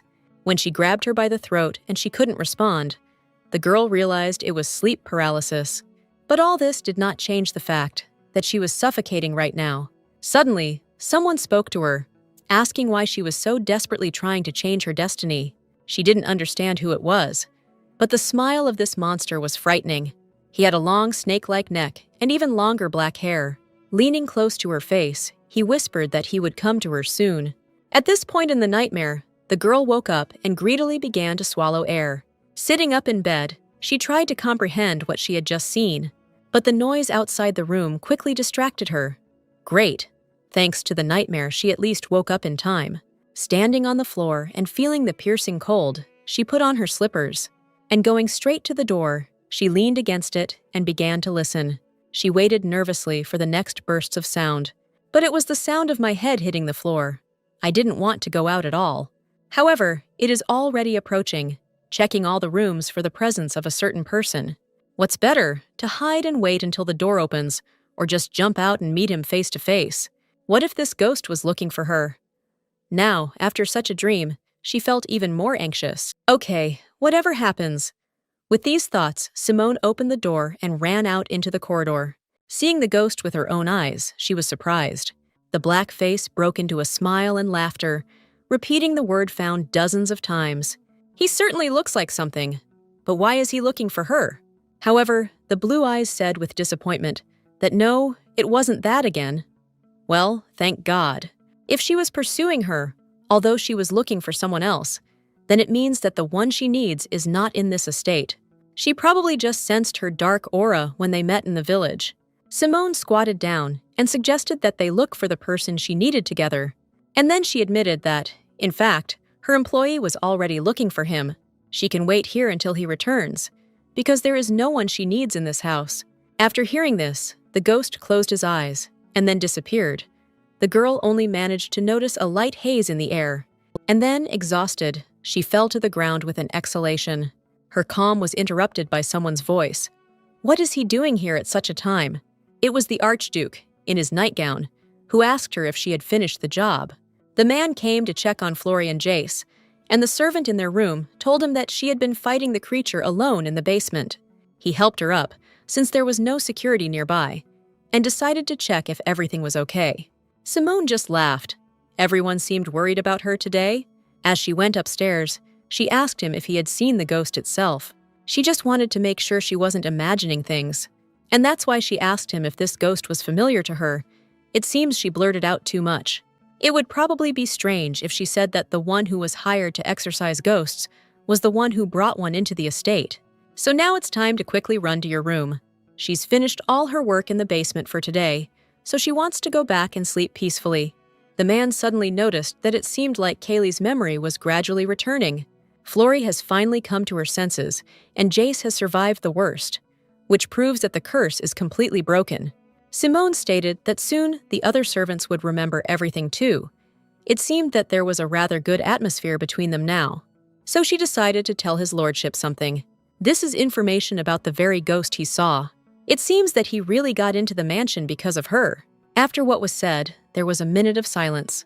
She apologized, to be honest. She didn't want it to turn out like this, She got herself into trouble, but at least no one got hurt, so everything is okay. The Archduke raised his hand, and Simone only mentally hoped that he would not scold her or send her to the basement. She did not like it there. However, the man simply patted her on the shoulders sweetly, advising her to be careful, and then he turned around and left, still holding the same flashlight in his hands. Could this really be his entire reaction? It's just early, go to sleep. While the maids were working, like the whole mansion, the girl was lying sweetly in bed. She hadn't slept so sweetly for a long time. Since she saved the Archduchess and Jace, this ghost shouldn't bother her, so she can rest easy, at least until Ren returns. Because how can she look for that person if she doesn't even know what he looks like or what his name is? This will most likely take a week, but the partner, contrary to expectations, has already returned. Seeing the blonde man with his usual cloying smile in her chambers, she was upset. It seems the task was urgent, so he forked over a little money and sped things up. Well, yeah, he didn't even let her rest. He says it wasn't difficult to find a person. Fortunately, it turned out that on that day, only one man in colorful clothes was collecting information in the village. Baron Rottenburian, a descendant of a family of merchants who bought his noble title, has a son and 2 daughters, and is quite wealthy. Wait a second, wasn't Chouse Oliver? I guess that wasn't his real name. He often goes abroad on trade matters, so even though he is a noble of the Luan Empire, he is not very well known there. According to documents, he lives in the capital, but no one in the area has heard of him, and there are rumors of debauchery. They say he doesn't pass by any skirt, be it a maid or the daughter of a business partner. Baron Rothon claims that his wife died early from illness, but rumor has it that she died of grief, and this is the reason he came to the village this time. Allegedly looking for a girl from an impoverished noble family, Simone carefully read the document provided. Why did he talk to her then? Now she feels uneasy. Throwing the paper on the table, the girl asked, "What next?" Hoping that this is not all the information he has obtained, there are also rumors about an illegitimate child, which is already interesting. This happened 3 years ago, about 2 after the death of his wife. They say that Roten always came to the village with some girl. In an expensive noble carriage drawn by horses, he offered her his hand as she exited. She was very thin, wore expensive jewelry and dresses, but did not look like an aristocrat. These were probably just gifts from the Baron. However, at some point, the girl's belly began to grow, and the informant thought that she would become the Baron's next wife. And after that, the man came to the village with another lady. The girl who was known to the informant was never seen again. It is impossible to say for sure whether he really wants to say that the man abandoned the pregnant woman, but the informant thinks so. Ren conducted a separate investigation based on the informant's account, but there had been no news of a child being born in the Burian family in recent years. His legitimate children have already grown up, his daughters have married, and his son is preparing to accept the inheritance. So what about that woman and the child? What awaits an illegitimate child and his mother, an unrecognized family, as a rule, is death. He thought so too, it's quite plausible. To be honest, this was not uncommon among the nobility. Simone thought for a long time, and then suddenly turned to the headmaid with an order. You will need to prepare a long, strong rope and place it in a visible place in the basement. What is the girl planning? Does she really want to kidnap the Baron? Oh, who do they even take her for? Let them not worry. She will use it only as a last resort to keep him. Well, if they don't care about this ghost, they can continue to sit there with their eyes wide open. The girl again distracted the Duke from his important affairs. Entering the room abruptly, she addressed his lordship with a request. It was as if he had already gotten used to Simone not observing etiquette. This concerns a ghost that knocks in the hallway at night. The girl laughed and said that she had a condition before she told. Let him please reimburse the cost of the information for which her employee overpaid. She instructed him to find out more about the ghost that had appeared this time, and he overpaid for the information 300 times. She might ask for such a favor. The servant asked whether the mistakes of his subordinates applied to them, but the Archduke agreed, of course. Simone is under the protection of their house, so he will pay. So what information did she get for that kind of money? The guys found out about Baron Rottenburian, but the informants inflated the price a bit, explaining that customer data is expensive. But why did she need information about this man? Well, of course, because the ghost that appeared in the mansion was originally haunting him. The girl handed the papers to the Duke and asked him to look at them. He quickly read everything and agreed, of course. So what does she need now? To invite him to the mansion. She wasn't going to invite him to a giggle and laugh, of course. She only wanted one thing, for him to meet his ghost face to face. Of course, she won't allow the Baron to be killed, but she can't guarantee that he will leave the estate safe and sound. The Illiston family may have to bear responsibility, but one problem in the mansion would disappear. The girl felt sorry that she was asking him to pay for what she herself had done. However, it's not her fault that she saw him then. The Duke said that Lord Rottenburian was a very wealthy man. Besides this, although he was engaged in trade with other continents, no one in the Empire cooperated with him. Ren suggested that he meant that now they could deal with the Burian family, and nothing would happen to them for it.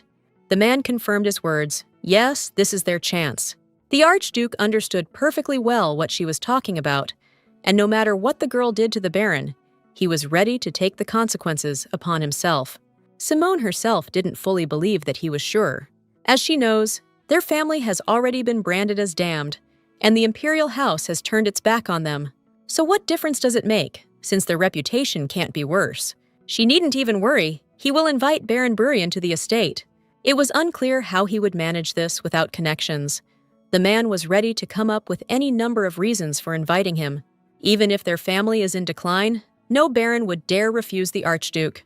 However, the family had not received guests for 300 years, so it would take him some time to arrange a visit. The girl was ready to give 10 days. Reluctantly agreeing, the man noted that in the meantime, she too should prepare to exorcise the ghost. 10 days later, the headmaid struggled to wake Simone. Pulling the blanket back, "How much longer can I sleep? What, 5 more minutes?" She can skip breakfast, so why does she sit up until late? Instead of grumbling, Anna kindly helped her friend up.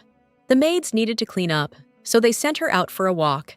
Well, what's wrong with getting a good night's sleep on the last day of your vacation? Opening the doors, the girl decided to have a snack in the garden. However, I was very surprised to meet someone I didn't expect. Mrs. Flory stood right in the aisle, as if waiting for her to come out. The lady was silent, only looking piercingly at the lady. Simone, and all the other maids, were afraid of her ladyship. However, the woman apologized with a smile for scaring them, and she asked to give her at least a little time to talk. Even if the curse was lifted, she didn't want to talk to the man who was trying to kill her without preparation. However, the first thing the lady said while drinking tea was an apology. Anna was trembling all over as she poured the tea that the woman had prepared, especially for their conversation. She hoped that she would like the drink, and if not, then there was no need to force herself to drink it. Has she really become her old self again? It seems so. But what brought her to Simone? The lady came to thank her and ask if she needs anything to live comfortably in this place. After all, exactly 7 years ago, Flory lived here. Before she became Archduchess, it was her bedroom, and later her office and personal space. And since Jace was born, the room where he grew up, his place, has been very dear to her. So when she found out who lived in it, she was surprised. The lady suddenly asked how old the girl was.